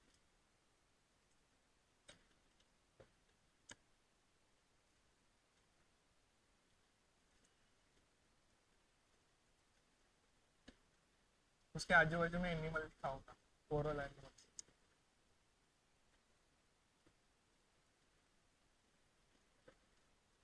हाँ कोरल एनिमल नहीं हाँ एक सेकेंड, हाँ हाँ हाँ, नहीं एक ही नहीं है सिर्फ ऐसा। देखो कोरल्स का कैसा है, जो हमारे लक्षद्वीप वगैरह है ना, वो भी कोरल्स के है। कोरल्स बने थे, उसके बाद फिर उसके ऊपर लक्षद्वीप बना है। मतलब क्या होता है इनका साइकिल कैसा है पता है क्या, कि ये है ना ओशन में से कैल्शियम जमा करते ये एनिमल्स। तो ये कैल्शियम जमा करते करते मतलब अब कैसा होता है नीचे से, अब वो कैसा है ओशन ऐसा फ्लैट नहीं है, पता है ना आपको? नहीं पता होगा। कौन बोल रहा है पता है करके? मेरे को नहीं पता था 21-22 साल तक कोरल फ्लैट नहीं, मतलब ये ओशन ऐसा ये नहीं है करके प्लेन। तो देखो ओशन ऐसा प्लेन नहीं है, वहां से ऐसा वॉल्केनिक इरप्शन से बोलो या फिर किसी और चीज से या फिर टेक्टोनिक एक्टिविटीज से, ऐसा शब्दशाह मत जाओ, पर ऐसा समझो कि कोई ना कोई ऐसा एक प्लेटफॉर्म बन गया है जो ओशन से थोड़ा बहुत दूर है नीचे। पर ये कोरल्स क्या करते हैं, ये इसके ऊपर जमा होते धीरे धीरे धीरे धीरे कैल्शियम, क्योंकि वो कैल्शियम से, तो वो कैल्शियम ओशन से लेते और धीरे धीरे जमा होते। और ये क्या होता है इनका, ये जब मरते, ओके, तो उसके ऊपर दूसरे कोरल्स पैदा होते हैं धीरे धीरे करके, वही कोरल मतलब ये एक के ऊपर एक ही पैदा हो रहा है। तो फिर ये क्या होता है धीरे धीरे ये, मतलब ऐसा हजारों सालों में धीरे धीरे जो ऐसा प्लेटफॉर्म इतना था ओशन से नीचे, वो धीरे धीरे बढ़ते बढ़ते ऊपर आता, क्योंकि कोरल्स मरते जा रहे हैं, उनकी डेड बॉडीज के ऊपर नए कोरल्स जन्म ले रहे हैं, और वो भी ओशन में का कैल्शियम लेते जा रहे हैं। फिर धीरे धीरे वो प्लेटफॉर्म क्रिएट होता और उसके ऊपर फिर, अब वो जमीन ही है एट दी एंड, तो उसके ऊपर फिर लोग, मतलब वहां पे ऐसी स्थायी बस्ती क्रिएट हो सकती है। तो जो लक्षद्वीप आइलैंड है वो भी उसी से बना है, अंडमान निकोबार नहीं बना है, ओके। पर जो लक्षद्वीप है ये इधर, पता है ना लक्षद्वीप अपने कंट्री का पार्ट है करके, तो वो लक्षद्वीप, तो जो लक्षद्वीप है ना, वो वहां पे फिर लक्षद्वीप की वजह से, मतलब लक्षद्वीप जो है तो वो पूरा कोरल्स का बना है, क्योंकि एक प्लेटफॉर्म तो नीचे कुछ ना कुछ, उसके ऊपर फिर कोरल्स की डेड बॉडीज क्रिएट होते गए और एक पॉइंट के बाद इतने ऊपर आ गई कि उसके ऊपर फिर अपने मतलब कोरल्स ने फिर एक बस्ती बना दी और फिर लोग वहां पे रहने को जाते हैं। आपको पता है क्या बहुत सारे जो लक्षद्वीप और के आइलैंड्स है ना, वो ऐसे हजारों में है, ऐसा सिर्फ एक दो नहीं है वहां पे। लक्षद्वीप ऐसा बहुत सारे, समझो ऐसा लक्षद्वीप होगा तो तो लक्षद्वीप ऐसा बहुत सारे इससे बना है, ऐसा बहुत सारे छोटे छोटे छोटे छोटे छोटे छोटे है उसके आजू बाजू में, ऐसे हजारों में है। तो कुछ कुछ ही है जहाँ पे मतलब लाइवली प्रेजेंट हो सकते हैं, मतलब इंसान रह सकते हैं, जो प्लेटफॉर्म थोड़ा बड़ा होगा, चीजें मिल रही होंगी, दुकानें होंगी वगैरह, वो वाले सेंस में पकड़ो, तो वहां पे फिर लोग रहते हैं। तो कोरल्स का ये अस्तित्व है। पेपर में पूछा जाएगा तो सिर्फ इतना पूछा जाएगा कि अगर बैंकिंग के पेपर में कोरल्स क्या होते हैं, ये एक आधा मोरलेस क्वेश्चन आ सकता है। या फिर क्लाइमेट चेंज का अगर सबसे ज्यादा प्रभाव किस पे हो रहा है, ऐसे वे में कुछ ना कुछ आएगा जो कोरल्स रिलेटेड कुछ ना कुछ होगा। बस एकदम डेप्थ में कभी नहीं जाने वाले क्यों कैसे फॉर्म हो रहे वगैरह वगैरह, वो यूपीएससी का कार्यक्रम है, तो उधर मत जाना, वो बहुत डरावना आदमी है। पता है तुम्हारे को यूपीएससी में कितने सब्जेक्ट होते हैं? कम से कम 16 से 17। और एक सब्जेक्ट होता है ऑप्शनल, जो होता है 500 मार्क के लिए। और मैं मतलब माँ कसम खा के बोल रहा हूँ वो सब्जेक्ट 6 से 7 महीने लेता है तुम्हारे, क्योंकि उसमें तुम्हारा जो एक आदमी ऑप्शनल पढ़ता है तो वो ग्रेजुएशन लेवल तक उस सब्जेक्ट की पढ़ाई करता है, समझ रहा है ग्रेविटी चीजों की। तो मेरा political science and international relation ये करके एक ऑप्शनल था, तो वो बुक्स कम से कम मैंने उसके लिए हजारों पन्ने पढ़े। और ऐसा उसके फिर ये भी निकालना पड़ता है आंसर राइटिंग की प्रैक्टिस, तो वो भी ऐसे 400-500 पढ़ी है। अभी यूपीएससी की थोड़ी जर्नी साइड हो गई, तो वो घर पे लाई थी सब किताबें, तो मैंने बोला मम्मी मैं हाथ नहीं लगा रहा, बोला तू एक डब्बे में डाल दे, बोला ये किताबों को मेरे को देखना नहीं है, बोला कुछ दिनों तक। तो वो बहुत अलग है, उधर मत जाओ अभी, धीरे धीरे ये चलने दो। एक एक स्टेबल प्लेटफॉर्म मिल गया ना, उसके बाद फिर तुम किधर भी उड़ी मार सकते, अभी मत मारना किधर हो बड़े चीजों पे। तो फिर अब अगली चीज देखते हैं। तो एसबीआई ने क्या करा है कि भाई साइट्स मतलब नजर मारी है, ये भी नजर मार रहा है अब, मतलब कि 1.25 बिलियन ये बाहर के मार्केट से उड़ाने मतलब लेने वाला है। तो सोचिए कि ये बाहर के मार्केट से 1.25 बिलियन डॉलर लेने वाला है मार्केट में से। तो in biggest foreign fund raiser of the year, ये इंडिया का सबसे बड़ा फंड रेजर है जो बाहर से फंड ले रहा है। तो आपको हेडलाइन पे से क्या समझ रहा है कि इसमें अगर क्वेश्चन आएगा तो क्या आ सकता है आपके हिसाब से? नहीं नहीं, हाथ खड़े करके सिर्फ। हाँ बताओ भाई। हाँ हाँ, मतलब मामून टाइप में किसने लिया वगैरह, ओके। और कोई? हाँ वो एक पॉइंट है, बराबर है। अच्छा ओके, कहाँ से लिया? अच्छा वही बोल रहा था। ठीक है, और कुछ? ओके ओके, बराबर है। और कुछ मैं आपको बताना है? तो इतना कुछ और कुछ? अच्छा ठीक है, सिर्फ सोचते रहो, दिमाग चालू रखो, वो सही रहेगा। तो अभी कैसा है कि 1.25 बिलियन लोन इन बिगेस्ट, मतलब वो बिगेस्ट फंड रेजर बना है ऑफ द ईयर, ये साल का। तो फिर अभी ये साल होने का टाइम है, चीजें है, तो वो सेकंड नंबर वगैरह का एकदम से नहीं पूछा जाएगा, क्योंकि वो बहुत डेप्थ वाला क्वेश्चन हो जाएगा एट दी एंड, और वैसा कुछ न्यूज चल भी नहीं रहा है मार्केट में, यही पहला नंबर का, इतना याद रखो। तो फिर एसबीआई निगोशिएटिंग अ 1.25 बिलियन डॉलर लोन लेने वाली है 5 साल के लिए, with an interest rate margin of 92.5 basis point. जैसे 5% का इंटरेस्ट रेट, 6% का इंटरेस्ट रेट, ऐसा हम लोन लेते हैं, तो वैसे ही एक है 92.5 बेसिस पॉइंट के इंटरेस्ट रेट पे उसने। पर वो 92.5 बेसिस पॉइंट किसके ऊपर है? तो SOFR के ऊपर है, मतलब सिक्योर्ड ओवरनाइट फाइनेंशियल रेट। अब कैसा होता है, जो भी ऐसे बड़े बड़े लोग बाहर से लोन लेते हैं, तो वो किसी ना किसी रेट पहले डिसाइडेड होता है कि भाई ये रेट है इसके, जैसे हमने रेपो रेट पढ़ा था, है ना, रिवर्स रेपो रेट पढ़ा था, तो वो मार्केट में तय था कि वो 4-4.5%, मतलब वो वैरी होते रहता है, अभी मेरे को एग्जैक्टली पता नहीं वो कितने पे है। तो वो जितने भी है, तो क्या होता है अगर किसी को बहुत ज्यादा फंड लेना है तो फिर वो थोड़ा बढ़ा के लेता है कि भाई देखो अगर बहुत ज्यादा फंड होना क्या, तो आरबीआई थोड़ा सा कम कम तो करेगा ही नहीं, उसके ऊपर थोड़ा बढ़ा देगा, मतलब एक मार्जिन डिसाइडेड है, एक लेवल डिसाइडेड है, उसके हिसाब से ये चीजें एक्ट करती है। तो वैसा ही एक ये है, जैसे वो अपन ने रेपो रेट वगैरह पढ़ा था। रेपो रेट किसको याद है पहले वो बताओ, और सच में याद नहीं होगा, ऐसा दिल पे हाथ रख के पढ़ लेना घर पे जाके, मैं अब वो वापस नहीं पढ़ाने वाला। हाँ ठीक है, बता। हाँ, और रिवर्स रेपो रेट, अब तो हाँ, बता रहा था क्या? रिवर्स रेपो रेट वो रेपो है। नहीं नहीं, अगर आरबीआई से, हाँ हाँ बैंक से ले रहा है वैसे सेंस में, तो वो ऐसा वाला रिलेशन है। तो वही है कि ये भी एक इंटरेस्ट, मतलब डिसाइडेड है, एक फाइनेंसिंग रेट है जिसके ऊपर 92.5 बेसिस पॉइंट की मार्जिन है, जिसपे एसबीआई लोगों से फंड लेने वाला है। ओके, तो ये अगर पेपर में ये पूछेंगे नहीं 92.5 पॉइंट, पर अगर याद रखना ही है तो फिर बेन्यू करके याद रखो, 92 याद मत रखना, क्योंकि सबसे पहले तुम्हारा किसी के साथ झगड़ा हो जाएगा तो तुम इंग्लिश में गालियां नहीं देने वाले, बता रहा हूँ मैं। पहले वही आएगा जो इतने दिनों से चल रहा है तुम्हारे दिमाग में। तो हाँ, तो फिर अब इसने किस किस से लोन लिया है?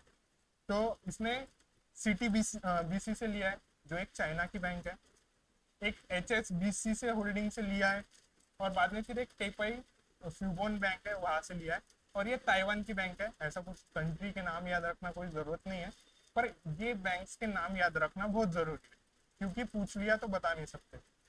तो ऐसा एक दो बार घुमाना और फिर याद रहेगा। और फिर ये 2024 का सबसे बड़ा लार्जेस्ट ओवरसी बोरोइंग है एसबीआई की तरफ से। और ये इनिशिएट किसने किया है? तो SBI Gujarat international financial tech city gift city करके एक है, जहाँ पे एसबीआई की ब्रांच है वो गिफ्ट सिटी में। मैं बताता हूँ गिफ्ट सिटी क्या होता है। तो वहाँ पे ब्रांच है, उसने इनिशिएट किया है ये 125 करोड़ का, मतलब फंड जो बाहर से लेने वाला, और वो 1.25 को 125 करोड़ करके, 125 करके याद रखना। 125 तुमने बहुत बार सुना होगा मोदी जी के मुंह से, तो याद रहेगा। हाँ, तो फिर कभी भी इसका क्या बोलना है कि India total dollar denominated loan जो है ना, जो डॉलर में से लोन लेती है डॉलर के हिसाब से, तो वो अभी ड्रॉप हुआ है बोलते 27% टू 14.2 बिलियन। अब वो 27% ड्रॉप होके इतना इतना है, ठीक है, क्योंकि 2023 में ज्यादा था, हमने बाहर से ज्यादा लोन किया था डॉलर्स में। वैसे हम सब इधर से लोन लेते ही है, ऐसा है। डॉलर इतना कुछ याद रखना नहीं है, पर वो नोट्स में तो फिर मेरे को एक्सप्लेन करना पड़ेगा। तो फिर अभी ऐसा है कि ये मैंने पिछले बार बताया था कि S B I remains in top, क्या है ये डी आई एस बी, मतलब सिस्टमेटिकली इम्पोर्टेंट बैंक मैंने लिया था, डोमेस्टिक सिस्टमेटिकली इम्पोर्टेंट बैंक, जिसमें एस बी आई था, एच डी एफ सी था, आई सी आई सी आई था, है ना, पढ़ते जाओ। तो और कुछ नहीं कर सकता मैं उस चीज़ के लिए। तो फिर what is the concept of gift city. अब गिफ्ट सिटी क्या है, एसबीआई की ब्रांच की है वहाँ पे। तो जैसे गिफ्ट सिटी का फुल फॉर्म है, क्या है गिफ्ट सिटी का फुल फॉर्म, मैंने अभी ऊपर बताया था, Gujarat international finance and technology city, tech city something होगा, हाँ, टेक्नोलॉजी सिटी करके। तो इस सिटी में क्या होता है पर्टिकुलरली, ये गुजरात में है, नो वंडर कि वो गुजरात में क्यों है। तो गिफ्ट सिटी है जो गुजरात के अंदर है। तो वहां पे ऐसा है कि इंडिया, ये जो है गिफ्ट सिटी, ये इंडिया फर्स्ट एंड ओनली, पहला और आखिरी इंटरनेशनल, मतलब अभी के लिए आखिरी इंटरनेशनल फाइनेंशियल सर्विसेज सेंटर है वो। फाइनेंशियल सर्विसेज मतलब जैसे मैंने पिछले बार आपको बताया था कि हमारे बाहर के देशों में ट्रांजेक्शन होते हैं, जैसे मैंने आपको एक पढ़ाया था, तो भी वो टर्म याद नहीं आ रही है। तो मतलब एक फाइनेंशियल हब है वो, जहाँ पे टेक्नोलॉजी और फाइनेंशियल रिलेटेड वर्क होता है। पर वो इंटरनेशनल लेवल पे जो चीज़ें चलती है, जैसे बिजनेसेस को फंड करना, या फिर बिजनेसेस को टेक्नोलॉजी देना, या फिर एक बाहर के देश को अपने साथ ट्रेड बढ़ाने के लिए चीज़ें करने लगाना, ऐसी चीज़ें होती है, फाइनेंस रिलेटेड है। और सर फाइनेंस रिलेटेड सर्विसेज देते हैं और टेक्नोलॉजी रिलेटेड सर्विसेज देते हैं, तो ये फर्स्ट एंड ओनली है। तो ये याद रखो ऐसा मोर और लेस, जहाँ पे it is a hub for financial and IT companies. Financial मतलब एसबीआई होगा या फिर बाकी जो भी बैंक्स वगैरह है जिसकी हैसियत है, तो वो वहाँ पे जाके खुद का ब्रांच ओपन करेंगे, जैसे एसबीआई का है। वैसे फिर ये ऑफर, ये क्या करता है, तो ये क्रॉस बॉर्डर फाइनेंशियल प्रोडक्ट देता है and services with in a competitive tax environment, मतलब वो एनवायरमेंट भी कॉम्पिटेटिव होता है। ऐसे नहीं कि भाई एकदम से तो नहीं देंगे, कुछ ना कुछ टैक्स, मतलब उनको भी उनकी कमाई करनी है। तो फिर ऐसे ही क्या बोलते हैं उसको, जैसे अपने घर, आपने ऐसे ज़्यादा चीज़ें मेरे हिसाब से देखी नहीं होंगी, जैसे मैंने नहीं देखी है। तो आपने मूवीज़ के अंदर देखा होगा कि घर नीलाम हो रहा है, तो फिर लोग बोली लगाते हैं। तो वैसे ही फिर ये यहाँ पे भी गिफ्ट सिटी में क्रॉस बॉर्डर जो फाइनेंशियल प्रोडक्ट एंड सर्विसेज है, उसके लिए एक with in competitive tax environment create किया जाता है। तो वो याद रखना है, कॉम्पिटेटिव रहता है वो, वैसे हिसाब से। अब नई न्यूज़ देखते हैं एक, एट 8.8%, ठीक है, Chhattisgarh records highest retail inflation October. जैसे मैंने पिछली बार आपको रिटेल इन्फ्लेशन बताया था, जो सीपीआई रिलेटेड होता है, consumer price index, wholesale price index वगैरह बताया था, थोड़ा याद आ रहा है ऐसा कुछ, तो नाम बोले थे करके। तो सीपीआई था, डब्ल्यूपीआई था, ओके। तो ये सीपीआई वाला है। तो इसमें क्या बताया जा रहा है अभी कि भाई छत्तीसगढ़ में 8.8% का इन्फ्लेशन है अभी एट प्रेजेंट, जो सबसे ज्यादा है। तो अब ये डाटा क्या बताना चाहता अपने को कि भाई state with highest inflation rate in October, तो फिर वो छत्तीसगढ़ में सबसे ज्यादा है, बाद में बिहार में कम है, फिर उड़ीसा में, उत्तर प्रदेश में, और फिर मध्य प्रदेश में, ऐसा है। और बाद में फिर state with lowest inflation rate कौन सा है, दिल्ली में सबसे कम है, वेस्ट बंगाल, महाराष्ट्र, तेलंगाना, जम्मू एंड कश्मीर, ऐसा है। अब आप सोच रहे होंगे कि भाई इन्फ्लेशन इतना ज़्यादा क्यों रह रहा है। तो बहुत सारी इन्फ्लेशन को इम्पैक्ट करने वाली बहुत सारी चीज़ें होती है, जैसे ट्रांसपोर्टेशन कॉस्ट हो गया, या फिर कहाँ कहाँ आप देखते हो कि भाई एकदम से कांदे के भाव बढ़ जाते हैं, ओके, या फिर सब्जी के भाव बढ़ जाते हैं। ये जो रिटेल इन्फ्लेशन है ना, अभी बताया जा रहा है कि मोस्टली जो फूड रिलेटेड चीज़ें हैं ना, उसके भाव बढ़ने की वजह से रिटेल इन्फ्लेशन इतना हाई दिखाई दे रहा है। आप में से कोई ना कोई भाजी खरीदता होगा घर के लिए, जो रूम पे रहते हैं, उनको पता है कि भाजी का रेट कितना धीरे धीरे एकदम हाई होते जा रहा है। मतलब कुछ तो, अब मेरे को वो पता नहीं कितना छटाक लिया था मैंने वो, मतलब लहसुन मैं 1 किलो लेने गया था, फिर मैंने उसको बोला 500 ग्राम ही दो भैया, रहने दो। तो लहसुन के रेट बहुत हाई हो गया भी है ना। कितना हो गया आपको याद? हाँ, क्या बात है। तो फिर इतना खतरनाक चीजें चल रही है, तो फिर वही है कि भाई इन्फ्लेशन जो मोस्टली है ना अभी, वो अभी जो फूड वगैरह के है चीजें, जो फूड वगैरह की चीजें है, उसमें मतलब एकदम महंगाई बढ़ने की वजह से ये चीजें हो रही है। ओके। तो ये लेटेस्ट रिटेल इन्फ्लेशन है जो नेशनल स्टैटिस्टिकल ऑफिस लाता। तो इसके हिसाब से हाईएस्ट जो इन्फ्लेशन है rate among states and UTs, तो फर्स्ट छत्तीसगढ़ में। तो क्वेश्चन फ्रेम होते हुए ऐसा पूछा जा सकता है कि भाई सबसे ज़्यादा कहाँ पे वगैरह सेंस में। अब ये हो गया नॉलेज वाला पार्ट। पर अगर आपको याद रखना है कि भाई ये चीज़ें याद कैसे रखेंगे, तो मैंने दिमाग में ऐसा ये पिक्चर लाया था कि भाई यहाँ पे कोई ना कोई 8.8 फुट का बंदा रहता है करके, 8.8 फुट का।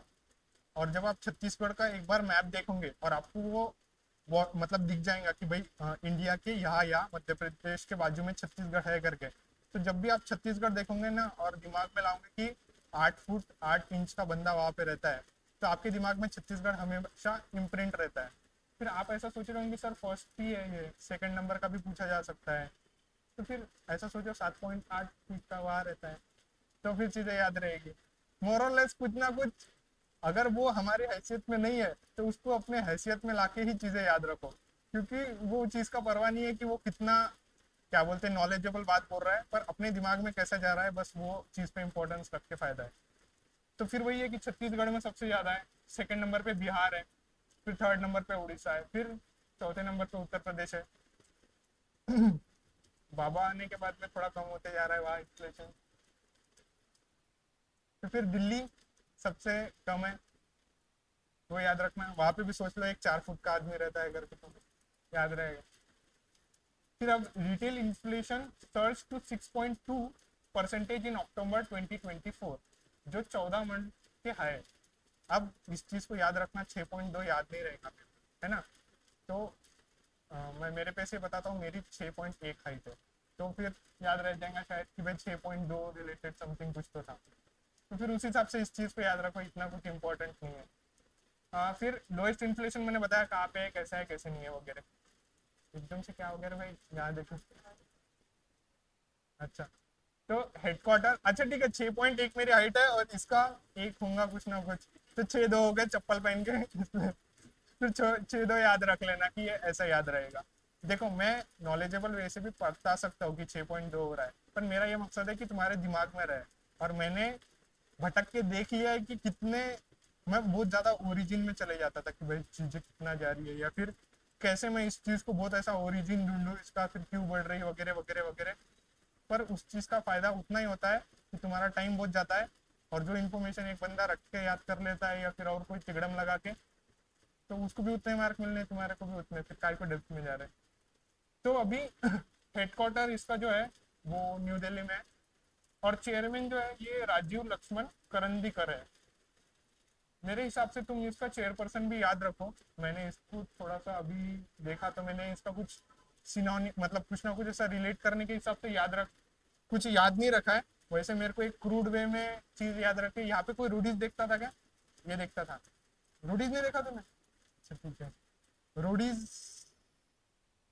जान दो, बहुत कम लोगों ने देखा है, मैं अगले बार कुछ ना कुछ लाऊंगा। उसमें एक रघु और राजीव था। तो राजू एक टकला था, तो मेरे उसके हिसाब से याद रखने वाला था तुम्हारे को वो फैक्ट। पर तुमने वो देखा ही नहीं है रोडीज, तो फिर याद रख के फायदा है। अभी वो इंडिया गॉट लैटेंट चालू है, वो देखा है क्या तुम? सबने देखा रहा है तो फायदा है।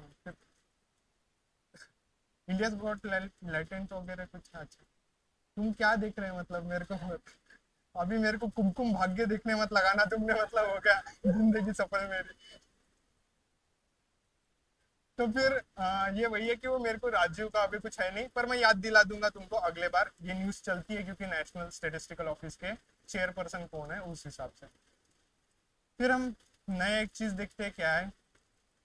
तो हाँ, तो एक पंजाब नेशनल बैंक है, नाम सुना ही होगा मोस्टली, लॉन्चेस इको फ्रेंडली पलाश डेबिट कार्ड। ओके। नहीं नहीं वो नहीं, उससे याद मत रखिए, बहुत छोटी न्यूज है इतना। किसी ने यहाँ पे साइंस लिया था कि 11th 12th में, तब एक एल हॉस्पिटल रूल था, है ना। एल थोड़ा ब्रह्मास्त्र सुना है ना सबने नाम। तो फिर ऐसा बोला जाता है कि मच्छर को मारने के लिए ऐसा एकदम तलवार या ब्रह्मास्त्र मत यूज करना, वो ऐसे ही मर जाएगा हाथ से। तो फिर वैसे ही कि जो मैं जो ट्रिक्स बता रहा हूँ वो इतनी छोटी न्यूज पे यूज मत करना। क्योंकि इसका देखो मेन क्या है, अगर मैं ऐसी वे में बता दूं तो ये है कि भाई जो पीवीसी पाइप्स वगैरह जो रहते हैं ना, जो हमारे घर पे अनयूज रहते हैं और हम फेंक देते, तो उनसे उसका यूज करके इन्होंने जो कार्ड्स रहते हैं ना, एटीएम एटीएम के कार्ड, वो बनाया है। तो फिर अब इससे क्या फायदा होगा कि जो पीवीसी कचरा बाहर जा रहा था उसका डेबिट कार्ड बन जाएगा। पहले तो मेरा यही सोचना है कि इतना बड़ा चीज बनाने के लिए ये पीवीसी का, मतलब एटीएम का कार्ड है ना, वो कितना ही प्लास्टिक बच जाएगा, कितना ही रिसाइकल हो जाएगा मेरे हिसाब से। लगाना ही था तो कुछ और, उसको और कुछ रिप्रोसेस करके वगैरह यूज करा जा सकता था, पर ठीक है।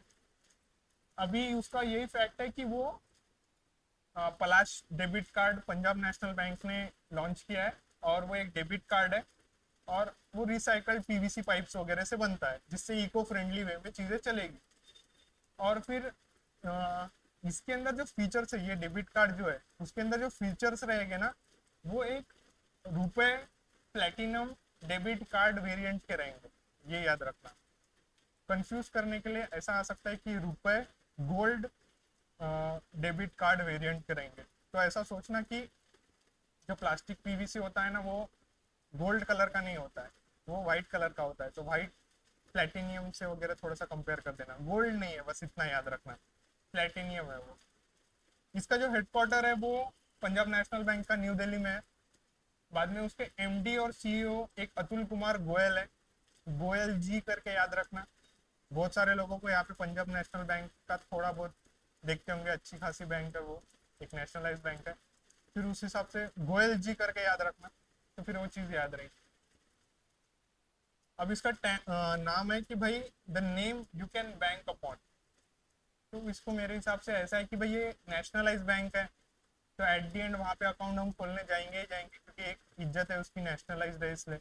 और फिर इसलिए the name you can bank upon. या फिर तुम आईपीपीएस की तैयारी कर रहे ये वाले बैंक के लिए, तो ये रखना कि भाई the name you can bank upon, इधर ट्राई कर सकते हो तुम ये बैंक के अंदर। वो कुछ भी बोल रहा है, उसकी टैगलाइन भी वही है।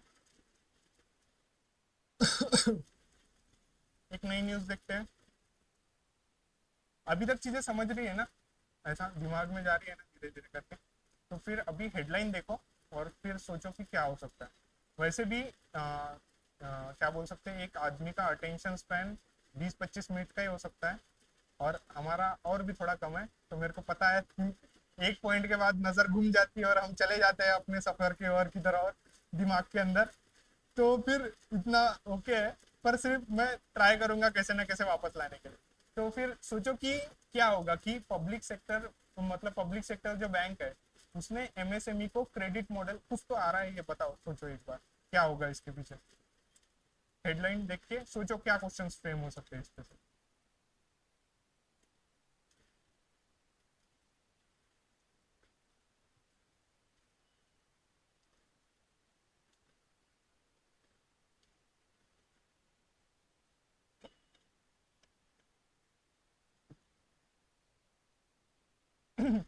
कुछ सोच रहे हो क्या, मतलब क्या लग रहा है, क्या क्वेश्चन फ्रेम होगा अगर इस पे आएगा तो। मकसद क्या है, अच्छा मकसद नहीं भूलना है ना। फिर वो हाँ, मतलब मॉडल्स में कौन सी चीजें इस्तेमाल कर रहे हैं वगैरह। और क्या लगता है, मतलब और क्या हो सकता है। पीछे भी इंटरेक्टिव होगा, आपको पता है कुछ। अरे बोल दिया करो आप, थोड़ा सा मतलब बोल दिया करो। मेरा ऐसा कि मैं पीछे बैठता तो मेरा थोड़ा पीछे लोगों पे ज्यादा ध्यान रहता है, तो फिर ऐसा सोचना मत कि यार मुझे ही पॉइंट आउट कर रहा है। तो सोचो क्या हो सकता है और क्या। हाँ बता ना। हाँ इनवॉल्व है, ओके, बराबर है। और हाँ कब हो रहा है, बहुत सही बहुत सही। कौनते मन से, बराबर है बराबर है। तो यही है कि पब्लिक सेक्टर बैंक्स है जो लॉन्च कर रही है एमएसएमई क्रेडिट मॉडल, एक नया मॉडल ला रहे होंगे, क्योंकि पहले भी क्रेडिट तो जा ही रहा था एमएसएमई को। जैसे मैंने आपको प्रायोरिटी सेक्टर लेंडिंग पढ़ाया था, याद है किस? प्रायोरिटी सेक्टर लेंडिंग था जिसके हिसाब से मतलब बैंक्स को लोन देना ही पड़ता था, एक प्रायोरिटी लिस्ट थी उसके हिसाब से। तो नोट्स देखा करो उसके। हाँ बता। Priority sector lending. हाँ हाँ हाँ हाँ हाँ। देखो कैसा है, मैं तुम्हारे को एक लिंकेज बताता। ये बंदे ने उस टाइम पे भी एक्टिवली पार्टिसिपेट किया था। इसने ही infrastructure, social infrastructure, health related बताया था, इसलिए इसको आज भी वो टॉपिक याद है। तो मैं वही चाहता हूँ, ये जो क्विज वगैरह है ये सब चीज़ें है, कि जब तुम खुद से पार्टिसिपेट करोगे ना, तभी तुम्हारे को वो चीज़ लॉन्ग टर्म पे याद रहेगी। तुम्हारा आजू बाजू वाला कितना भी ट्राई कर ले, अगर वो नहीं बोल रहा है तो वो इंटरेक्ट नहीं होगा। जैसे मतलब एक कवि का वाक्य है, कि मैंने शायद पहले भी यूज किया था, कि भाई मतलब जब एक आदमी किसी ना किसी चीज में उसका प्रतिबिंब देख लेता है ना, मतलब उसका मिरर इमेज देख लेता है, तब भी वो उसके साथ एंगेज हो पाता है। तो जैसे आपकी जो दोस्त है ना, आपको लग रहा होगा कि ये मेरा दोस्त है, मैंने खुद से बनाया है, नहीं है वैसा। आपने कोई ना कोई खामियां उसमें देखी होंगी, या फिर कोई ना कोई अच्छी चीज देखी होंगी जो आपसे रिलेटेड होंगी, और आपको उसमें वो आप खुद दिखे होंगे, इसलिए आप उसके साथ इतना सोशलाइज हो रहे हो। तो ये न्यूज का भी वैसे ही है, ये करंट अफेयर्स का भी वैसे है। अब आप आपके आजू बाजू वाले दोस्तों को मत देखो कि क्या देख लिया भाई मैंने इसमें तो मैं वो नहीं चाहता।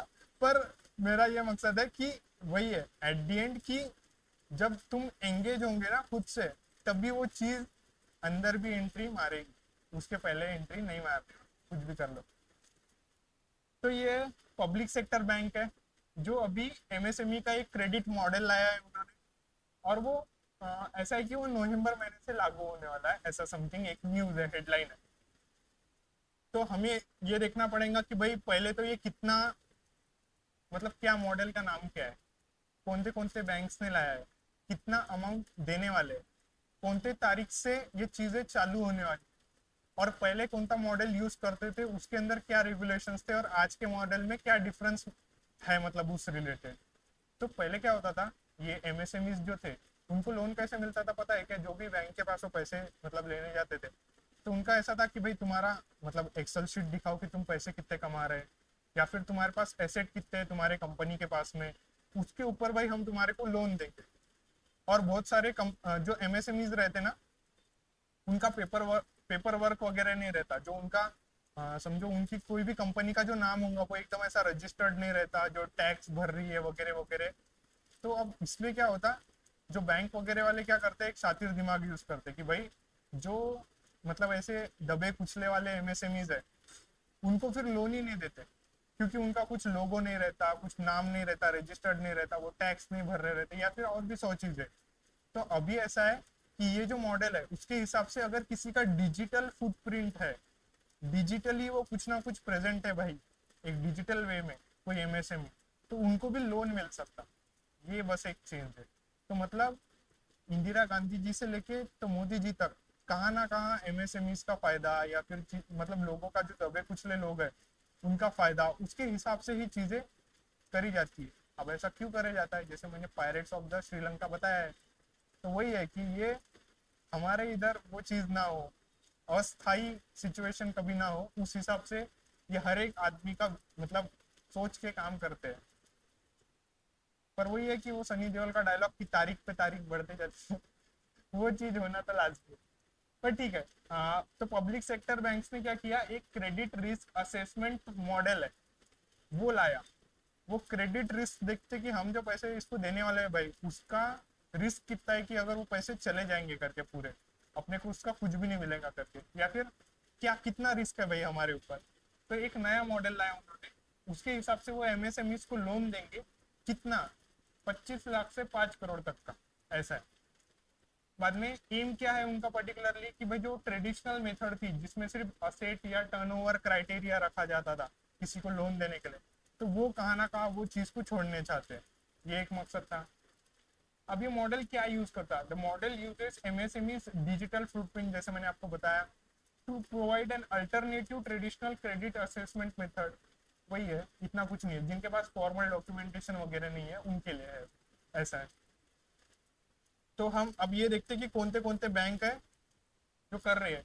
तो bank of India, Punjab and Sindh bank, Canara bank और Indian bank plan to roll out the model on November 25। मतलब अभी 25 तारीख आके चले गई, इन्होंने ये चीज रोल आउट कर दी हो। ओके, तो ये कौन से बैंक है? ये 4 बैंक है। तो ये 4 बैंक याद रखना कि भाई ये बैंक चालू कर दिया इन्होंने क्रेडिट मॉडल से देना। और फिर नवंबर 30 से बैंक ऑफ कौन सा होगा ये?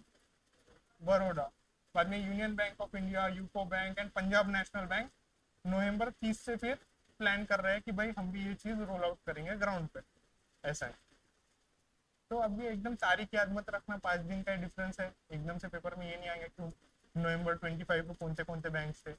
होलिस्टिक वे में याद रखना कि 2 पब्लिक सेक्टर बैंक ऐसे बचे हैं, या फिर ऐसा पकड़ना अभी ये 10 तो हो गए, ये 6 हैं, ऊपर वाले 4 थे और 12 नेशनलाइज बैंक है।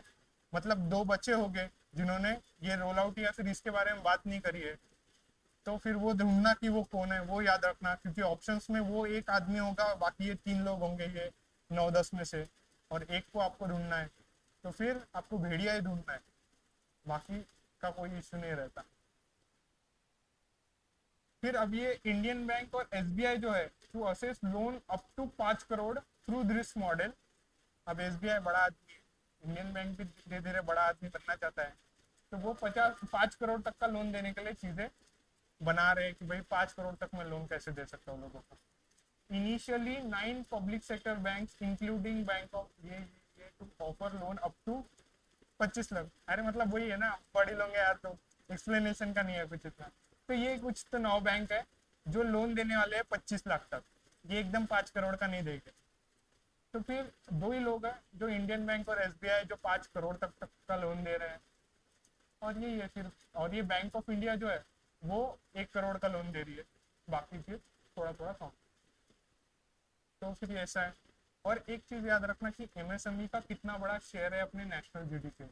मतलब हमारा अगर जीडीपी 100 रुपए कमा रहा होगा, तो उसमें 30% की जो अहमियत है वो एमएसएमई के थ्रू ही हमको वो पैसे मिल रहे हैं। ओके, और बाकी वो नियरली 50% ऑफ एक्सपोर्ट कर रहे हैं। मतलब समझ रहे हैं तुम, वो बाहर, मतलब वो फॉरेन एक्स ला रहे हैं अपने पास, डॉलर या फिर बाकी जो भी करेंसी है बाहर की, वो बाहर से हमारे को दिला रहे हैं। मतलब 50% वो वहां से आ रही है। 50% जो एक्सपोर्ट का जो, मतलब हम 100 चीजें एक्सपोर्ट करते होंगे, तो उसमें से 50 जो चीजें है वो एमएसएमई एक्सपोर्ट कर रही है बाहर, इसलिए भी उस चीज पे बहुत ज्यादा ध्यान दिया जा रहा है। ओके, अब एक है periodic labour force survey. Okay, ये वाले क्वेश्चन देखते हैं कि इसका क्या पॉसिबिलिटी है। तो एक पीरियोडिक लेबर फोर्स सर्वे होता है, सर्वे होता है इंडिया के अंदर कि भाई कितने गरीब लोग बचे हैं, मतलब गरीब में अनएम्प्लॉयमेंट कितना हद तक है अपने इंडिया में, चीज़ें कैसी चल रही, वुमेन को कितना एम्प्लॉयमेंट मिल रहा है, मेन कितने एम्प्लॉयड है वगैरह, उस हिसाब से तो उसका कुछ ना कुछ डाटा निकलेगा। तो ये क्वार्टरली डाटा है। क्वार्टरली मतलब क्वार्टर समझता हूँ लड़कों को अच्छे से, तो फिर 1/4 मतलब क्वार्टर है। ओके, तो फिर ये पीरियोडिक लेबर फोर्स सर्वे है, क्वार्टरली बुलेटिन है अब जुलाई टू सितंबर का, जो नेशनल एनएसएसओ लाती है, मतलब नेशनल सैंपल सर्वे ऑर्गेनाइजेशन है, जो सैंपल को सर्वे करती है और मतलब देखती है कि भाई क्या डाटा है क्या नहीं है। तो ये अनएम्प्लॉयमेंट रिलेटेड डाटा है, unemployment rate among person of age 15 years and above. तो पहले बोलते हैं कि भाई जो फाइनेंशियल ईयर अभी 6.4% है बोलते हैं, जो from 6.1% in Q1 financial year 25, मतलब जो इसके पहले का क्वार्टर था। ओके, उस टाइम पे 6.6% था अनएम्प्लॉयमेंट रेट, और उसके बाद में फिर मोदी जी ने बोला होगा क्या कर रहे तुम, थोड़ा सा कम कर, तो फिर उन्होंने 6.4 पे लेके आए। तो मोरलेस ये याद रखना कि अभी जो अनएम्प्लॉयमेंट रेट है वो 6.4% है। ओके, और फिर उसमें मेन और वुमेन का क्या परसेंटेज है, तो मैंने हाइट का कंसेप्ट बताया था। तो ऐसा सोचो, एक लड़का 5.7 इंच का है और एक वुमेन 8 फुट 4 इंचेस की है, वो आमने सामने खड़े हैं, तो मतलब सोचो कि कितना डिफरेंस है। तो एक हंसने वाली चीज है, पर उससे फैक्ट याद रहेगा। और ये भी चीज याद रहेंगी कि वुमेन बहुत ज्यादा अनएम्प्लॉयड है, क्योंकि वो बहुत ज्यादा केयर इकोनॉमी का पार्ट है। मतलब घर में मोस्टली उनके काम मतलब करते हैं वो, या फिर बाहर एकदम ज़्यादा इंडियन सोसाइटी थोड़ी सी रिजिड मतलब है बहुत ज़्यादा, पर वो धीरे धीरे रिजिड है, तो वो एम्प्लॉयमेंट वगैरह क्रिएशन वगैरह में थोड़ा वुमेन्स का परसेंटेज कम है, वो याद रखना। अब highest unemployment rate Jammu and Kashmir में जो 11.8 है, हाइट के हिसाब से याद रख लेना। या फिर ऐसा भी है कि जम्मू एंड कश्मीर सबसे ऊपर है, एकदम ऊपर है ना, नॉर्थ इंडियन का सबसे नॉर्दर्न बाउंड्री है ना वो, तो फिर उस हिसाब से याद रखना कि सबसे ऊपर वाला सबसे लंबा है, या फिर सबसे ऊपर वाला 11.8 इंच का है, ऐसे समथिंग ऐसे सेंस में। और लोएस्ट अनएम्प्लॉयमेंट रेट दिल्ली में, दिल्ली में महंगाई भी कम थी, 4% थी, अभी हमने देख के आए वहां से, ठीक है। और यहाँ पे अनएम्प्लॉयमेंट रेट भी कम है, क्योंकि वो एक अर्बन एरिया है, कुछ ना कुछ काम वहाँ पे रहते ही रहते हैं लोग, एट दी एंड खाने के लिए तो कुछ ना कुछ काम करेंगे ही ना, तो फिर इसलिए वहाँ पे अनएम्प्लॉयमेंट रेट कम है। अब लेबर फोर्स पार्टिसिपेशन इम्प्रूव, अभी इतना फैक्ट याद मत रखते बैठो, क्योंकि वो याद भी नहीं रहना पेपर के टाइम पे, जो मेन मेन फैक्ट होते हैं वही हमारे काम के। वैसे भी मैंने पहले ही बोला है, मेरी ज़्यादा उम्मीदें नहीं है ये पेपर से, 15-20 मार्क भी अगर तुम्हारे को मिल रहे हो गए तो बहुत ज़्यादा हो गए, क्योंकि कट ऑफ ही 4, 4.5, 3, 3.5, 5 तक जा रहा है। 15-20 mark is more than enough मेरे हिसाब से, उतना हो गया, फिर उसके बाद देखेंगे कहाँ उड़ी मारना है। तो वही है कि फिर 50% इंप्रूवमेंट हुआ है अनएम्प्लॉयमेंट रेट में। बाद में workers population rate urban area में 47.2% है, और मेल 70% है, और वुमेन्स एज यूजल कम ही रहने वाला है क्या बोलते हैं एम्प्लॉयमेंट का परसेंटेज उनका, तो वो 23.4% है। अब क्या हो गया, अब आ गया मिडल ग्राउंड पे आ गया, क्लास अब हाफ इस पे आ गया। अब क्वेश्चंस खेलेंगे, तो फिर देखते हैं कि क्वेश्चंस क्या है इस बार।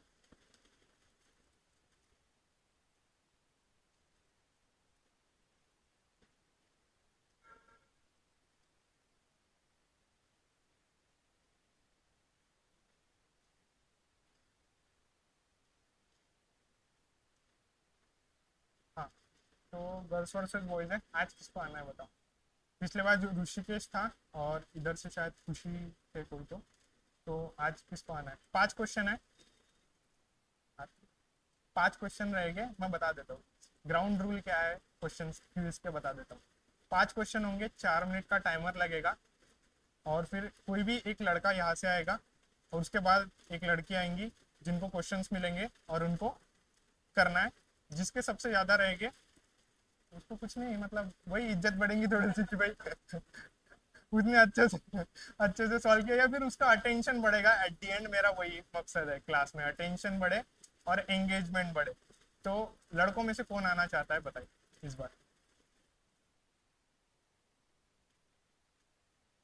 कोई भी एक जन हाथ खड़ा करे, या फिर मेरे को ही उठाना पड़ेगा एक हाथ, देखो। और वैसे भी देखो यार, मैं बेइज्जती तो करने नहीं वाला, मैं खुद की ही इतनी बेइज्जती कर देता हूँ, तो तुम्हारी क्या ही करने वाला हूँ। तो बताओ किसको आना है अभी लड़कों में से, कोई भी एक आदमी हाथ खड़ा करो। हाँ, आजा आजा आजा, कुछ नहीं होता है, यूट्यूब पे दिखेगा तुम्हारे।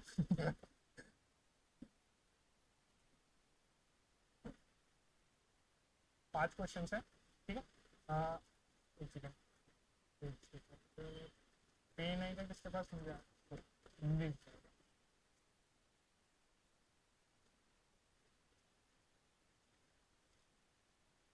बहुत से, ओके। हाँ, और एक अगर तुझे कोई क्वेश्चन नहीं आया सपोजिटली, तो तू, हाँ, एक क्वेश्चन के लिए पर, हाँ। ए बता मत मुझे, रुकना थोड़ा सा, नहीं तो तू आ फिर, अगले बार आ। अब कोई ऑप्शन चेंज नहीं होगा, अब वही से हाँ, जा सकता तू ऊपर अब, दोनों हाथ से। हाँ,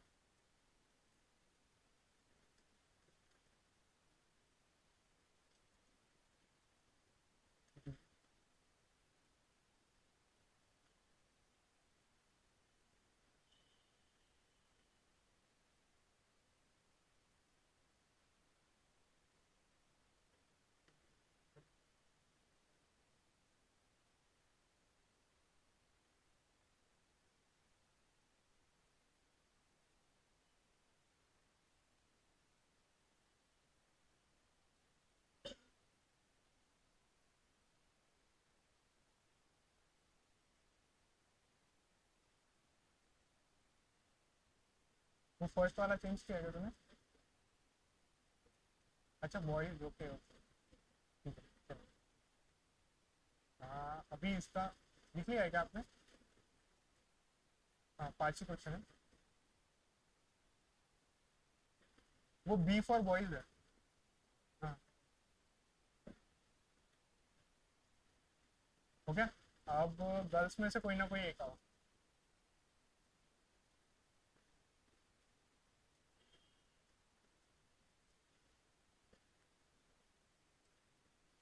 बताओ किसको आना है। वैसे भी तुम्हारी बहुत स्ट्रेंथ है यार, इतना कुछ नहीं है, मैं खुद दब के रहता हूँ तुम्हारे से। बताओ किसको आना है। हाँ आपका आना है। आ जाओ, कुछ नहीं होता है, अरे सच में आ जाओ आ जाओ। आप, मैं आपको ही बोल रहा हूँ। हाँ आ जाओ।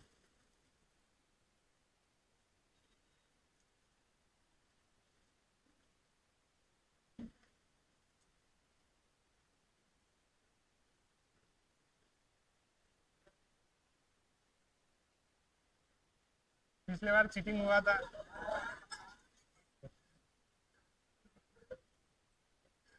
लड़कों के साथ चीटिंग नहीं होने देंगे। हाँ, बता दो आप वैसे वो लिख रहे। सी है।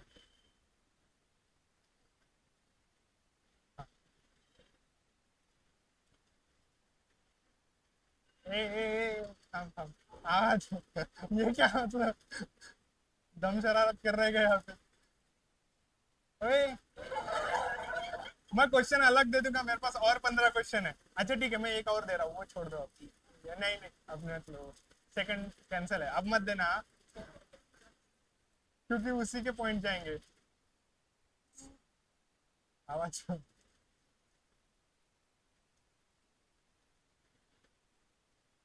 वो फोनो फ्रेंड करेंगे, अगर उसको उस पर थोड़ा तो भरोसा दिखाओ।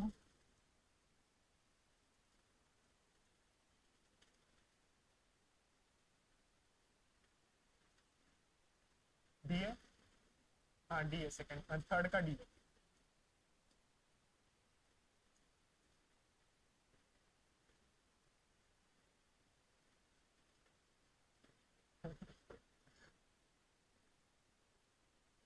ए, अरे यार तुम यार सच में यार, थोड़ा मेहनत रखो यार, मेरे को मत जाने दो उधर के एरिया में।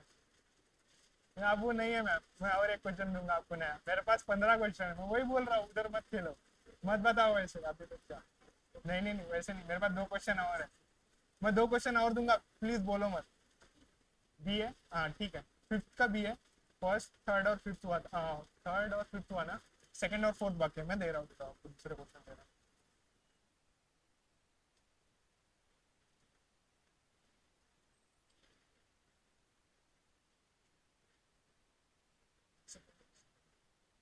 आप इधर आइए।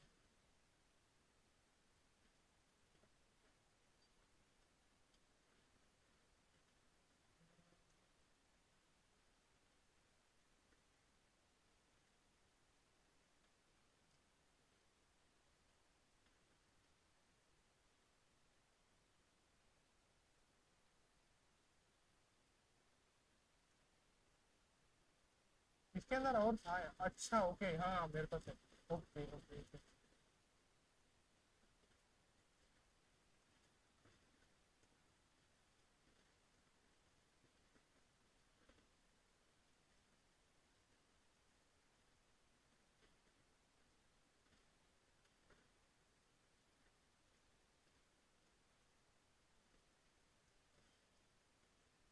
अब आपके पास और 2 क्वेश्चन है, दो चीज का जवाब। बस अभी चांद।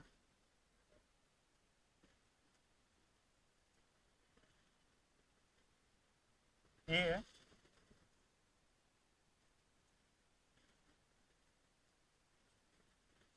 सेकंड का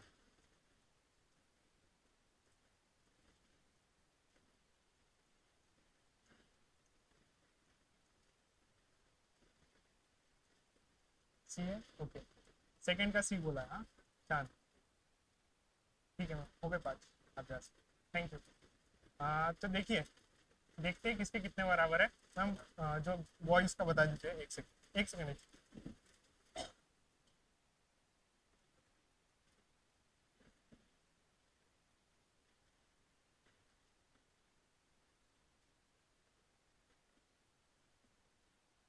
हाँ मैम, बॉयज में से बॉयज का पहला क्या था? C, okay. Second? B, okay. Okay, हाँ। Fifth C, okay. लड़कों का एक रॉन्ग है सेकंड नंबर का, जो सी आंसर था उसका। अब लड़कियों का, तो लड़कियों में ऐसा है कि फर्स्ट, थर्ड और फिफ्थ नंबर का क्वेश्चन है। ओके। ओके, फिफ्थ का बी है, ओके। और इसमें फर्स्ट वाला राइट है, सेकंड वाला रॉन्ग है। तो 4:4 का हो गया है। तो फिर आज कोई नहीं जीता। पिछले बार लड़कियां जीती थी। इज्जत रख लिया भाई तूने। पिछले बार बहुत बेइज्जत थे। पेन, पेन किसके पास है? पेन लेके तो नहीं? हाँ, तो आपका नाम क्या था? हर्षल। और आपका नाम क्या था मैम? हर्षल। तो भाई हंसो मत उस पे, वो आए तभी तुम्हारे में दम भी नहीं था इधर आने का। किसी में नहीं था, मतलब अभी कितने लोग हैं अभी क्लास में? 70, शायद से 50-60 होंगे। सिर्फ दो ही पर्सन है जो क्लास में यहाँ पे आने का खुद ब खुद रख रहे हैं। तो हंसो मत। तो फिर ठीक है। तो हर्षल और हर्षाली के लिए पहले तो क्लैप कर दो और पास ऑन कर दो, मतलब ये उनका। तो अब नेक्स्ट टॉपिक देखते हैं कि पर्टिकुलरली क्या है।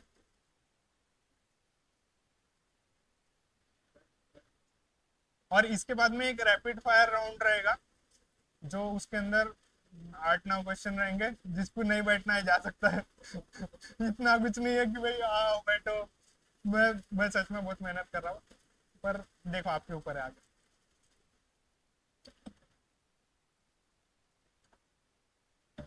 चलो नेक्स्ट न्यूज़ देखते हैं पर्टिकुलरली क्या है और क्या चीज़ थी। और सच में बता रहा हूँ, वो मैम बी और सी में ये सेकंड नंबर के क्वेश्चन में कंफ्यूज हुए थे, जो कि एक, मतलब सेकंड ही न्यूज़ थी अभी से पहले की, है ना? लास्ट सेकंड ही न्यूज़ थी। तब भी वो 5 करोड़ टू 10 करोड़ में चले गए। 25 करोड़ और 5 करोड़ उन्होंने टिक नहीं किया। उनको 5 करोड़ याद था, 25 लाख याद नहीं था। मैं वही बता रहा हूँ, क्लास में अगर अटेंटिव नहीं रहोगे तो फिर चीज़ें याद नहीं रहने वाली। तो वही है, जितना अटेंटिव रह सकते हो, जितना ले सकते हो क्लूज, वो सही है। अभी मैंने क्लूज देने के बाद भी थोड़ा बहुत इधर उधर होता है। तो अगर क्लू नहीं रहते थे तो फिर और भी इधर उधर हो सकती है। तो अटेंटिव रहो क्लास में, वही बेस्ट ऑप्शन है तुम्हारे पास में। तो एक है न्यूज की भाई, preventing cyber frauds, HDFC bank launch the stay safe stay vigil campaign. अब इस पे से क्या ध्यान में आ रहा है कि क्या क्वेश्चन आ सकते हैं इस पे से? अगर आप सोचोगे, कोई भी अगर सोचेगा, तो क्या क्वेश्चन फ्रेम होगा इस पे, अगर मतलब पूछने वाले हैं तो? हाथ खड़े करके बताओ कि क्या हो सकता है। पर मेरे को ये समझ रहा है लड़कियां बम चीटिंग कर रही थी यहाँ पे क्लास में। मतलब सफा सफा आंसर बता रहे थे। हाँ यार, साफ साफ आंसर बता रहे हो, ऐसा थोड़ी ना होता है। हाँ ठीक है। हाँ, बताओ क्या होगा कि, हेडलाइन बताओ कि हेडलाइन पे से क्या दिखाई दे रहा है चीज़ में। क्या क्वेश्चन फ्रेम हो सकता है इससे, अगर फ्रेम होना होगा तो? हाँ बताओ। चलाया है, ओके। ये एक एकमात्र क्वेश्चन, यही इसकी अहमियत है ये न्यूज़ की, मोस्टली। और अगर इस पे कुछ अगर सोचोगे, एचडीएफसी का तो बराबर है। और फिर, और इसमें इतना कुछ नहीं है कि भाई बहुत ज़्यादा है इम्पोर्टेंट। ये सिर्फ, हाँ, ये इसका बस ये पर्पज़ है कि एक स्टे सेफ स्टे विजाइल करके एक कैंपेन लॉन्च किया था। जैसे मैंने पिछले बार बताया था कि भाई एक डिजिटल अरेस्ट करके एक नया कंसेप्ट आया है न्यूज़पेपर वगैरह में, कि भाई लोगों को मतलब उनको मेंटली कंट्रोल करके उनको लूटना चालू है, फोन लगाकर वगैरह, कैसे ना कैसे भाई तुम्हारी लॉटरी लग गई वगैरह वगैरह, ये सब चीजें करके।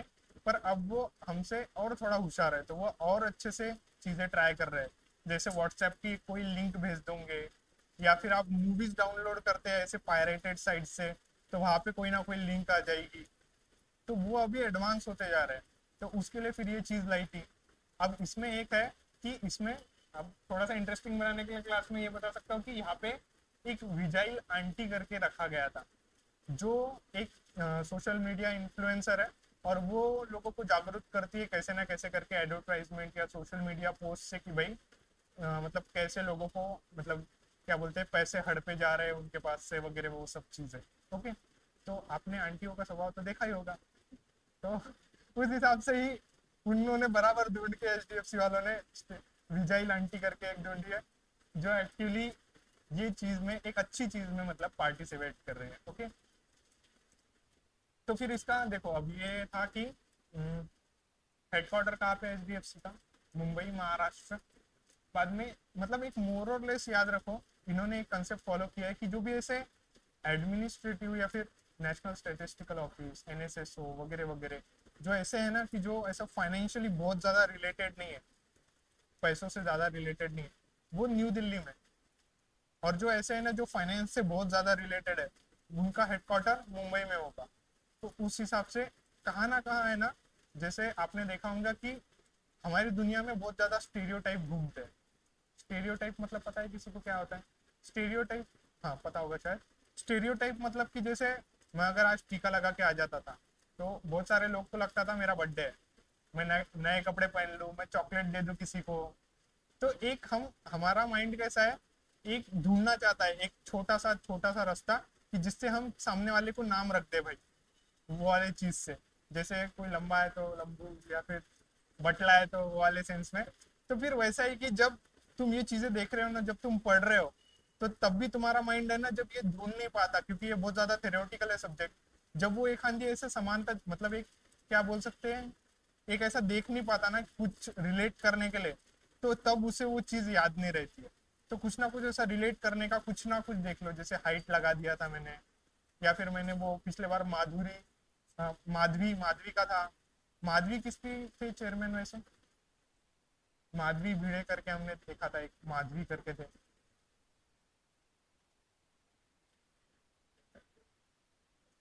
सेबी। तो मेरा देखो अब वो सेबी याद रहा है उस वजह से कि भाई उसके चेयरमैन माधवी जी है करके।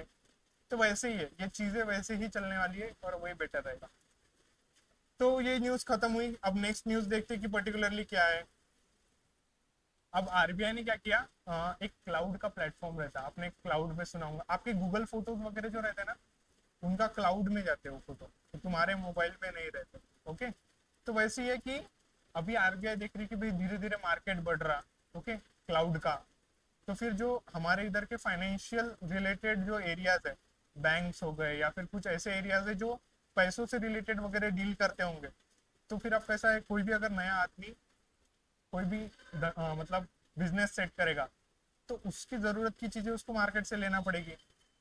पर अब कैसा हो गया, जो डिजिटली है चीजें, समझो कोई अगर डिजिटली आ रहा है जिसका कोई सर्वर नहीं रहता है, बहुत सारे बैंक्स के खुद के थोड़ी ना सर्वर है, जो बड़े बड़े यूएसए के बैंक है उनके खुद के सर्वर हो गए, वो चीजें अलग।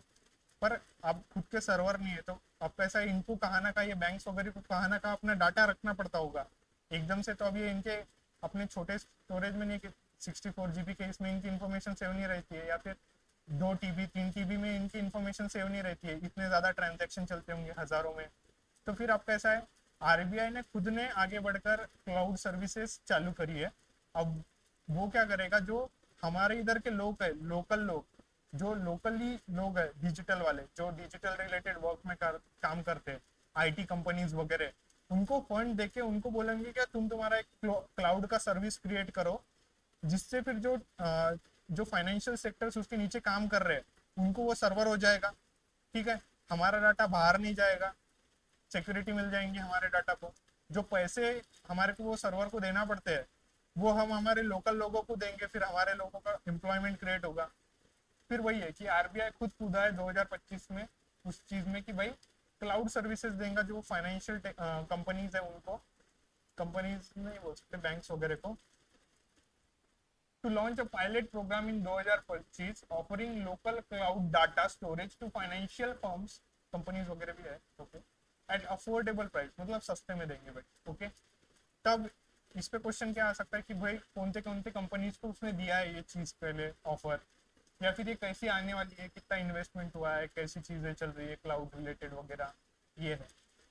तो फिर it will use local IT firms pitting it against like of जो बड़े बड़े जायंट्स है, AWS, Microsoft Azure, Google cloud and IBM cloud, जो बहुत ज्यादा पैसे लेते हैं हमसे, उनको तोड़ देने के लिए लोकल सर्विसेज का इस्तेमाल करके ये चीजें चलाएंगे।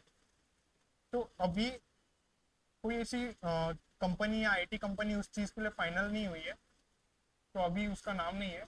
पर इस चीज की एडवाइस इसको किसने दी, एडवाइजर कौन है इसका, एक Ernst and Young consultancy firm है, वो उस चीज के लिए उसको गाइडेंस करने वाली है आरबीआई को, क्लाउड सर्विसेज से रिलेटेड के लिए।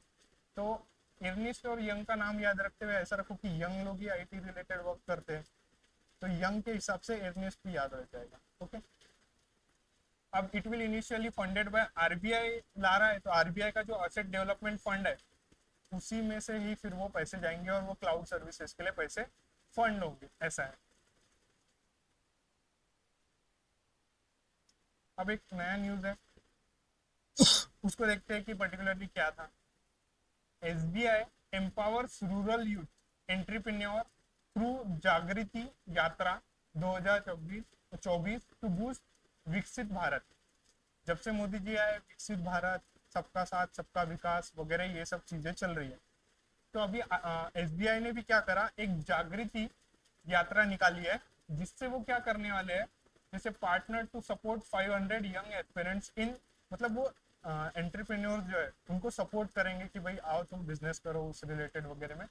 तो इस पे क्वेश्चन ऐसा आ सकता है कि भाई जागृति यात्रा किसने निकाली है, तो फिर वो एसबीआई के लिए, वो किसके लिए आई है, तो रूरल यूथ को एंटरप्रेन्योर मतलब एम्पावर करने के लिए, ये वाले हिसाब से याद रखना।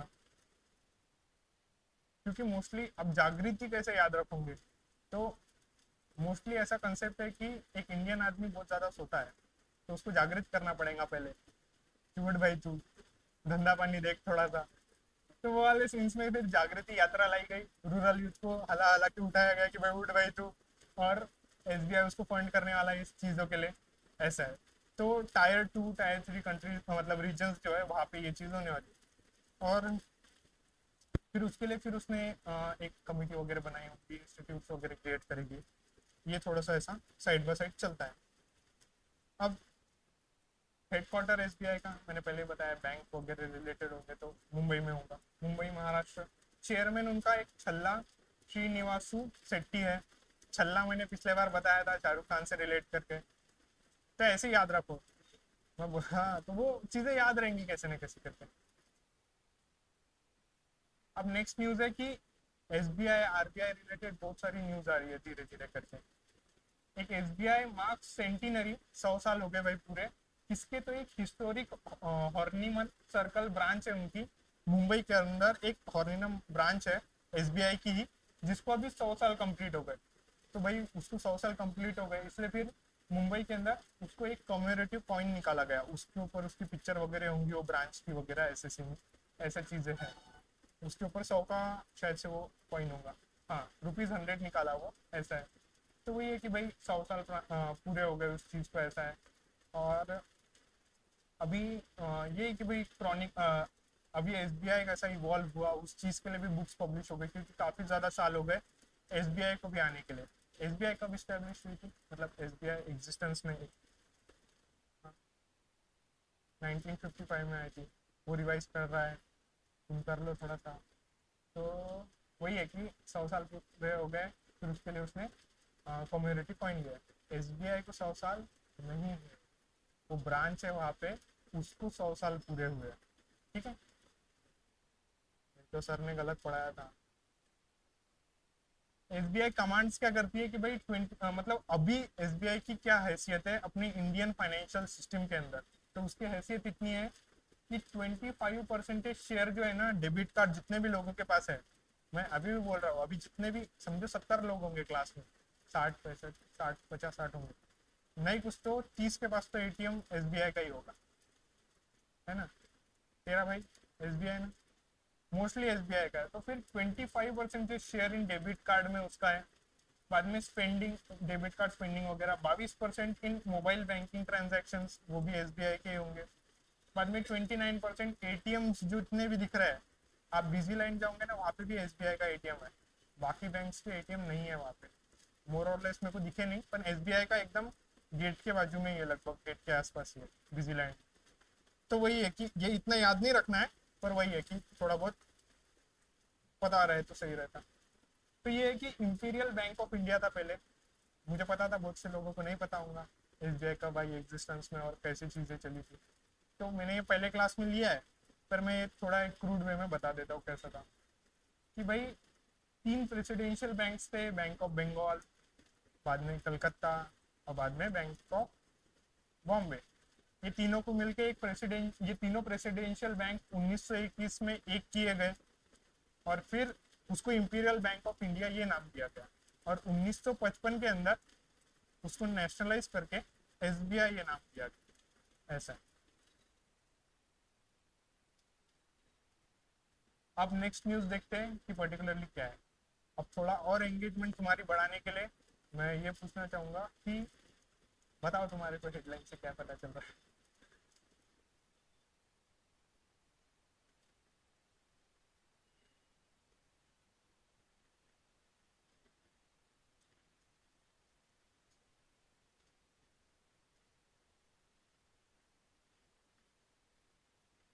सोचो एक सेकंड और।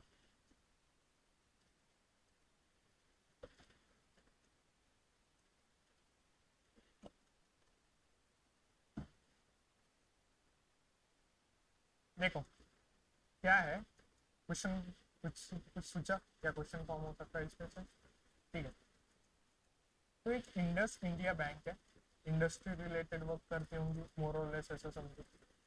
भारत फाइनेंशियल इंक्लूजन कोलैबोरेट है, ये दोनों का कोलैबोरेशन है, एक भारत फाइनेंशियल इंक्लूजन और इंडस इंडिया बैंक का। जिसमें क्या होगा कि वो लॉन्च करने वाले हैं भारत संजीवनी कृषि उत्थान। तो ये दोनों, आपने कभी फार्मर प्रोड्यूसर ऑर्गेनाइजेशन का नाम सुना है क्या? सुना है किसी ने? अच्छा, तुम वेव में बोलते हो क्या रे? तुम्हें पता ही नहीं चल रहा कौन बोल रहा है। एक तो लड़कियों की वैसी पिच इतनी हाई रहती है ना कि उधर से अगर उन्होंने कोने में भी कुछ बोल दिया तो यहाँ तक सुनाई देगा, उनका पिच बहुत ज्यादा होता है। ये आदमी अगर चिल्लाएंगे ना उतना दूर तक आवाज नहीं जाएगा लड़कियों का। वो किंचाड़ी बोलते हैं ना, किंचड़, वो बात बहुत दूर तक जाते हैं। तो छोड़ो वो चीजें। पर फार्मर प्रोड्यूसर ऑर्गेनाइजेशन पे मतलब क्या होते हैं, बहुत सारे फार्मर्स आते हैं और फिर वो क्या करते हैं, वो डिसाइड करके समझो एक ग्रुप बनाए फार्मर प्रोड्यूसर ऑर्गेनाइजेशन का। वो एक जगह आते हैं, फिर डिसाइड करते हैं वो सब फार्मर मिलके कि भाई सब फार्मर्स का ग्रुप है, किस चीज का प्रोडक्शन करना चाहिए। मार्केट में वो खुद जाते हैं, और मतलब ये जो फार्मर्स के लोग हैं ना, ये फार्मर प्रोड्यूसर ऑर्गेनाइजेशन जो फार्मर्स की बनती है, फार्मर लोगों की, वो खुद जाते हैं, डील करते हैं फिर मार्केट में कहाँ बेचना है वगैरह। फिर लोग अगर इनको कुछ पॉलिसीज चाहिए होंगी गवर्नमेंट से, तो ये एकदम बड़ा सा मॉब होता है जो जाते हैं वहाँ पे और पूछते हैं कि भाई हमारे को ये पॉलिसी चाहिए वगैरह। मोर और लेस फार्मर प्रोड्यूसर ऑर्गेनाइजेशन इसलिए जरूरी है क्योंकि जो फार्मर कमा रहा है ना, मतलब जो भी जिस चीज का प्रोडक्शन ले रहा है, मिडल मैन ही बहुत ज्यादा परसेंटेज में खा ले रहा है। तो फार्मर प्रोड्यूसर ऑर्गेनाइजेशंस क्या करते हैं, मिडल मैन को ही मारना चाहते हैं बीच में के, क्योंकि वो ही जाके फिर डील करेंगे। जैसे मैंने पिछले बार बताया था कि एक फार्मर है जो बहुत सारे करोड़ों की है, मतलब ऐसा कमा रहा है, करोड़ों कमा रहा है, और उसके पास खेती भी बहुत ज्यादा नहीं है, पर वो एक फार्मर प्रोड्यूसर ऑर्गेनाइजेशन का पार्ट है। और उस वजह से क्या हो गया, उसको बहुत सारे ग्रुप की सपोर्ट मिलने की वजह से फिर वो माइन्यूटली डील कर सकते हैं कि किस चीज का प्रोडक्शन करना है, किसको बेचना है। अभी इश्यू क्या है, जो फार्मर्स है ना, उनको पता ही नहीं है कि मेरा इतना जो माल मेरे पास हो गया है, जिसमें मेरा इन्वेस्टमेंट लग चुका है, अब मैं इसको बेचूंगा कहाँ पे। अगर किसी ने खरीदा नहीं तो उसको सबसे कम प्राइस पे वो चीज बेचना पड़ती है, मतलब ग्राउंड पे, एपीएमसी वगैरह में। बहुत गंदी हालत है। तो उसके वजह से फिर अब ये फार्मर प्रोड्यूसर ऑर्गेनाइजेशन बढ़ेंगे, ये मिडल मैन को मारेंगे, मतलब सिम्बॉलिकली। और फिर ये जो पैसे होंगे वो फार्मर्स के पास जाएंगे। ऐसा है, इसलिए फार्मर प्रोड्यूसर ऑर्गेनाइजेशन आ रहे हैं। तो उस चीज में कौन मदद कर रहा है, ये इंडस इंडिया बैंक और भारत फाइनेंशियल इंक्लूजन, ये क्या कर रहे हैं, मिनिस्ट्री ऑफ एग्रीकल्चर के साथ मिलके जो एक गवर्नमेंट का प्रोजेक्ट है कि भाई 10,000 से 10,000 फार्मर प्रोड्यूसर ऑर्गेनाइजेशन बनने को ना, उसके लिए फिर ये काम कर रहे हैं ग्राउंड पे। ऐसा है, तो इसलिए ये चीज याद रखना। मोस्टली यहाँ पे मेरे हिसाब से 50% फार्मर्स के लड़के होंगे, लड़के लड़कियां होंगे, है ना। तो फिर ये चीज हो रही है, इसलिए फिर अब वो नाम याद रहेगा आपको इस हिसाब से। हाँ, एफपीओ को, अरे वो फार्मर्स का ही है, उसमें फार्मर्स ही है। मतलब सपोज कर तूने गणपति का, गणपति बिठा रहे हो तो तुम क्या कर रहे हो, सब लड़के जमा हो गए, और फिर वो लड़के फिर वो लड़के क्या करेंगे, सबसे पैसे लेंगे और फिर गणपति का सब चीजें होंगी। तो फिर अब तुम मेरे को ये पूछ रहे हो कि भाई वो लड़कों को क्या फायदा होगा? ऐसा नहीं है। वो मतलब मैं तेरे को क्रॉस नहीं कर रहा, पर मैं तेरे को बता रहा कि वो जो लोग है वो एट दी एंड एक मकसद के लिए है कि भाई फार्मर्स का फायदा होने को ना, ठीक है, एट दी एंड। तो फिर ये लोग मिलके जो फार्मर्स ही है, उनको पता है एग्जैक्टली फार्मर प्रोड्यूसर ऑर्गेनाइजेशन को कि भाई कि, किस चीज का मतलब प्रोडक्शन हो सकता है, हवामान कैसा है, किस हिसाब से नुकसान हो रहा है, इंश्योरेंस किस चीज का लेना चाहिए, प्रोडक्शन किस चीज का होना चाहिए, एक्सपोर्ट किस चीज को कर सकते हैं। तो एक ग्रुप में लोग सोच पाएंगे। तुम्हारे को पता है जो अभी पॉलिटिशियंस वगैरह हमारे इधर चुन के आते हैं ना, वो हम लोगों की वजह से नहीं आते। हम में से बहुत से लोग वोट भी करने नहीं आते। पर जो गांव में लोग रहते हैं ना प्रॉपर, 80 साल का अगर ओल्ड एज मैन भी रहेगा तो उस दिन वो वोट करने जाएगा, मतलब जाएगा, भले ही कांग्रेस को वोट देगा पर जाएगा वो। तो उसके वजह से ग्राउंड पे मतलब अभी भी जो अपनी डेमोक्रेसी है वो अभी भी है। तो वैसा ही है कि अब वो ग्रुप में बात कर रहे हैं ना, उनके डिस्कशंस अपने से बहुत ज्यादा हाई लेवल के हैं। जब आप चौफुली में बैठे होंगे ना उनके साथ में और उनको बताओगे कि भाई समझो तुम एक आधा ऐसे ही पॉलिटिकल वाक्य उनके सामने फेंक देना कि भाई ऐसी ऐसी चीजें हो रही, अजित पवार ऐसा है, या फिर वो माइन्यूट लेवल पे बताएंगे अजित पवार कैसा है। और उसके पास इतने एग्जाम्पल्स होंगे कि मेरे मतलब किसी के पास नहीं है वो, क्योंकि उसने डिस्कशन किया है उस टॉपिक पे बहुत ज्यादा उसके लोगों के साथ में। क्योंकि खेती तो 7-8 महीने हो रही है ना, बाकी का 3-4 महीने है उसके बाद। तो फिर वही है कि अब ये फार्मर प्रोड्यूसर ऑर्गेनाइजेशन भी लोग है जो गैदर हो रहे हैं, डिसाइड कर रहे हैं और फिर चीजें चल रही है ऐसे ही। तो ये कि फिर ये उस चीज के लिए हेल्प करेगा, ऐसा है। और इसको फंड कहाँ से मिलने वाला है? ये जो इंडस वगैरह है, इसको फंड कहाँ से मिलेगा? एक एन आईबीएल्स, ये जो है इंडस बैंक ऑफ इंडिया वगैरह वगैरह, तो उसका एक कॉर्पोरेट सोशल रिस्पॉन्सिबिलिटी की फंड रहता। मतलब कॉर्पोरेट जो है ना, उनको भी सोशल रिस्पॉन्सिबिलिटी निभाने के लिए ऐसा बोला जाता कि तुम भाई पैसे दो कुछ ना कुछ जिससे देश का भला होगा। तो वो ये एक फंड है जिसके अंदर पैसे कॉर्पोरेट लोग डालते, बड़े बड़े अंबानी वगैरह बाकी सब चीजें। तो फिर उससे फिर ये चीजें करी जाएंगी ग्राउंड लेवल पे, ऐसा है। बाकी इतना इम्पोर्टेंट नहीं हो। अब नेक्स्ट न्यूज देखेंगे कि पर्टिकुलरली क्या है। अभी क्या कर रहा है गवर्नमेंट, क्या कर रहे हैं? ठीक है, एक सेकंड रुको, मुझे देखने दो पहले, क्योंकि कैसा है। एक सेकंड रुको।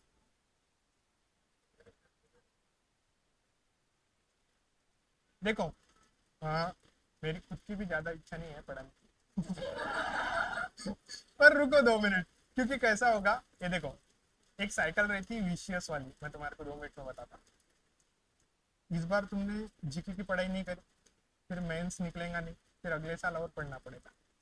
तो फिर क्या होता, अभी पढ़ो, थोड़ा सा घसो, मैं भी घस रहा, तो फिर वो हो जाएगा। देखो ज्यादा पेजेस है नहीं, मेरे खुद भी अभी जो कंसेप्चुअल टॉपिक थे ना, जो भी हार्ड वाले टॉपिक थे जो समझने को हार्ड जाएंगे, वो कंप्लीट हो चुके हैं। ठीक है, मैं गिन के 12:15 तक लूंगा, 10 मिनट टाइम है, और फिर मैं छोड़ दूंगा। ठीक है, अभी किसकी गाड़ी वगैरह है क्या, बस वगैरह नहीं ना? 10 मिनट रुक जाओ ना, फिर कुछ नहीं होने वाला। 10 मिनट में कुछ नहीं करने वाले, बाहर खड़े रहने वाले हो तुम 10 मिनट। तो ऐसा समझो कि यहाँ ही खड़े हो करके। और कल भी क्लास 10 से 12 ही होगा, और 12 को शार्प छोड़ दूंगा। तुम क्या हो गया आपको, पता है?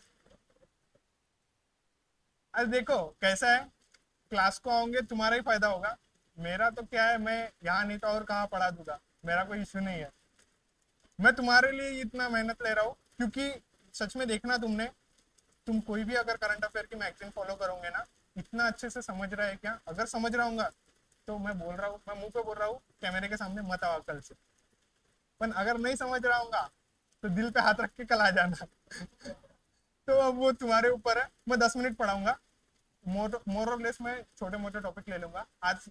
वो रैपिड फायर वाली जो क्विज नहीं लेते हैं, थोड़े बहुत टॉपिक ले लेंगे, मैं ब्रॉडली समझा देता हूँ। ठीक है, देखो क्या है, गवर्नमेंट ने प्लान किया है, अनइम्पोर्टेंट न्यूज है, थोड़ा ध्यान देखो। 10 मिनट सच में रुकना है ना सबको, नहीं तो क्लोज करता हूँ मैं क्लास। 10 मिनट सच में स्टेबल रहूंगे ना, 10 मिनट रहो, मैं खुद भी छोड़ दूंगा। मैं बोला ना, मैं एकदम फ्रैंक हूँ तुम्हारे साथ में, मेरे भी इच्छा नहीं है ज्यादा पढ़ाने की।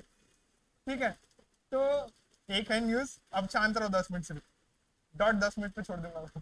गवर्नमेंट ने प्लान किया है कि भाई वो जो स्टेक है सेल करने वाली है फॉर पब्लिक सेक्टर बैंक्स में।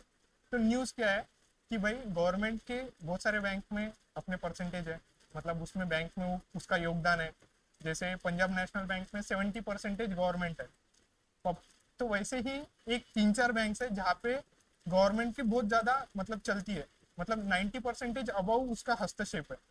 तो अभी क्या हो गया है, सेबी ने एक रूल लाया था कि भाई जो भी इनिशियल पब्लिक ऑफरिंग करने वाला है, मतलब जो भी जिसकी भी सिक्योरिटीज कोई भी बैंक के अगर मार्केट में है, मतलब जो भी मार्केट में अपने शेयर्स बेच रही है कोई भी बैंक, तो उसमें ऐसा होना कि 25% तभी उसने मार्केट में लाने को ही होना, मतलब 75% ही गवर्नमेंट की ये होना चाहिए मालकी, पर अभी 90% के अबाउ है। पर सेबी ने थोड़ा कंसेशन दी गवर्नमेंट को। पर अपने को फिर ये न्यूज में क्या देखना है, सिर्फ दो चीज कि कौन सी बैंक है जिसमें मतलब 90% से ऊपर की है और उसमें से स्टेक्स बेचने वाले हैं। तो अपने को ये न्यूज में क्या देखना है, सिर्फ एक चीज कि भाई एक 4 बैंक है, 3 या 4, central bank of India, Indian overseas bank, UCO bank और पंजाब एंड सिंध बैंक, जिसके अंदर कितने कितने स्टेक्स हैं। सेंट्रल बैंक ऑफ इंडिया में 93%, UCO 95, Punjab and Sindh bank 98.3% government का योगदान है, गवर्नमेंट की मालकी है। तो अभी सेबी ने बोला है कि भाई 25% पे लाओ कम से कम तुम, ठीक है। तो ये धीरे धीरे फिर उसमें से शेयर्स गवर्नमेंट के जो है वो बेचने वाले, बस यही मकसद है। तो इसमें दो ही न्यूज इंपॉर्टेंट थी, एक तो इनके स्टेक्स इतने इतने हैं, और दूसरा कि भाई 25% SBI सेबी ने एक रेगुलेशन लाया है जिसके हिसाब से कोई भी बैंक में 25 अगर कोई शेयर ला रहा होगा मार्केट में तो कम से कम 25% तभी शेयर मार्केट में रहने को ना, पब्लिक के लिए, उससे कम नहीं होना चाहिए। ठीक है, फिर ये न्यूज खत्म हो गई। हेडक्वार्टर अब ये माधवी जी आ गए तुम्हारे, माधवीपुरी सेबी, ठीक है। अब एक है कि newer companies rise on UPI leader board, और एक कंपनी आ गई जैसे फोन पे, गूगल पे वगैरह है, वैसी एक है कि नावी, और वो भी आ गई है, वो भी एक प्लेटफॉर्म क्रिएट किया है जिससे यूपीआई ट्रांजैक्शन हो सकता है। तो पहले दूसरे प्लेयर देख लेना, पहले फोन पे, गूगल पे वगैरह, ओके। अब ये सेकंड न्यूज खत्म हो गई। फिर थर्ड न्यूज है कि भाई फाइनेंस मिनिस्ट्री ने एक लाया है रेगुलेशन कि मिनिमम एनुअल डिविडेंड जो है, मतलब एक एनुअल जो कमाई होती है कोई भी सेंट्रल पब्लिक सेक्टर एंटरप्राइज की, सेंट्रल लेवल की जो एंटरप्राइज है, नॉन बैंकिंग फाइनेंशियल कंपनी, तो उसमें से न्यूज है कि एनुअल डिविडेंड जो भी तू एनुअली कमा रहा है भाई, उसका 30% जो प्रॉफिट का है पार्ट, आफ्टर टैक्स, टैक्स देने के बाद जो प्रॉफिट का 30% है, या फिर कम से कम 4% जो है तेरा नेटवर्थ, जितना तेरी पूरी कमाई है बुक के ऊपर, उतना तेरे को गवर्नमेंट को देना पड़ेगा।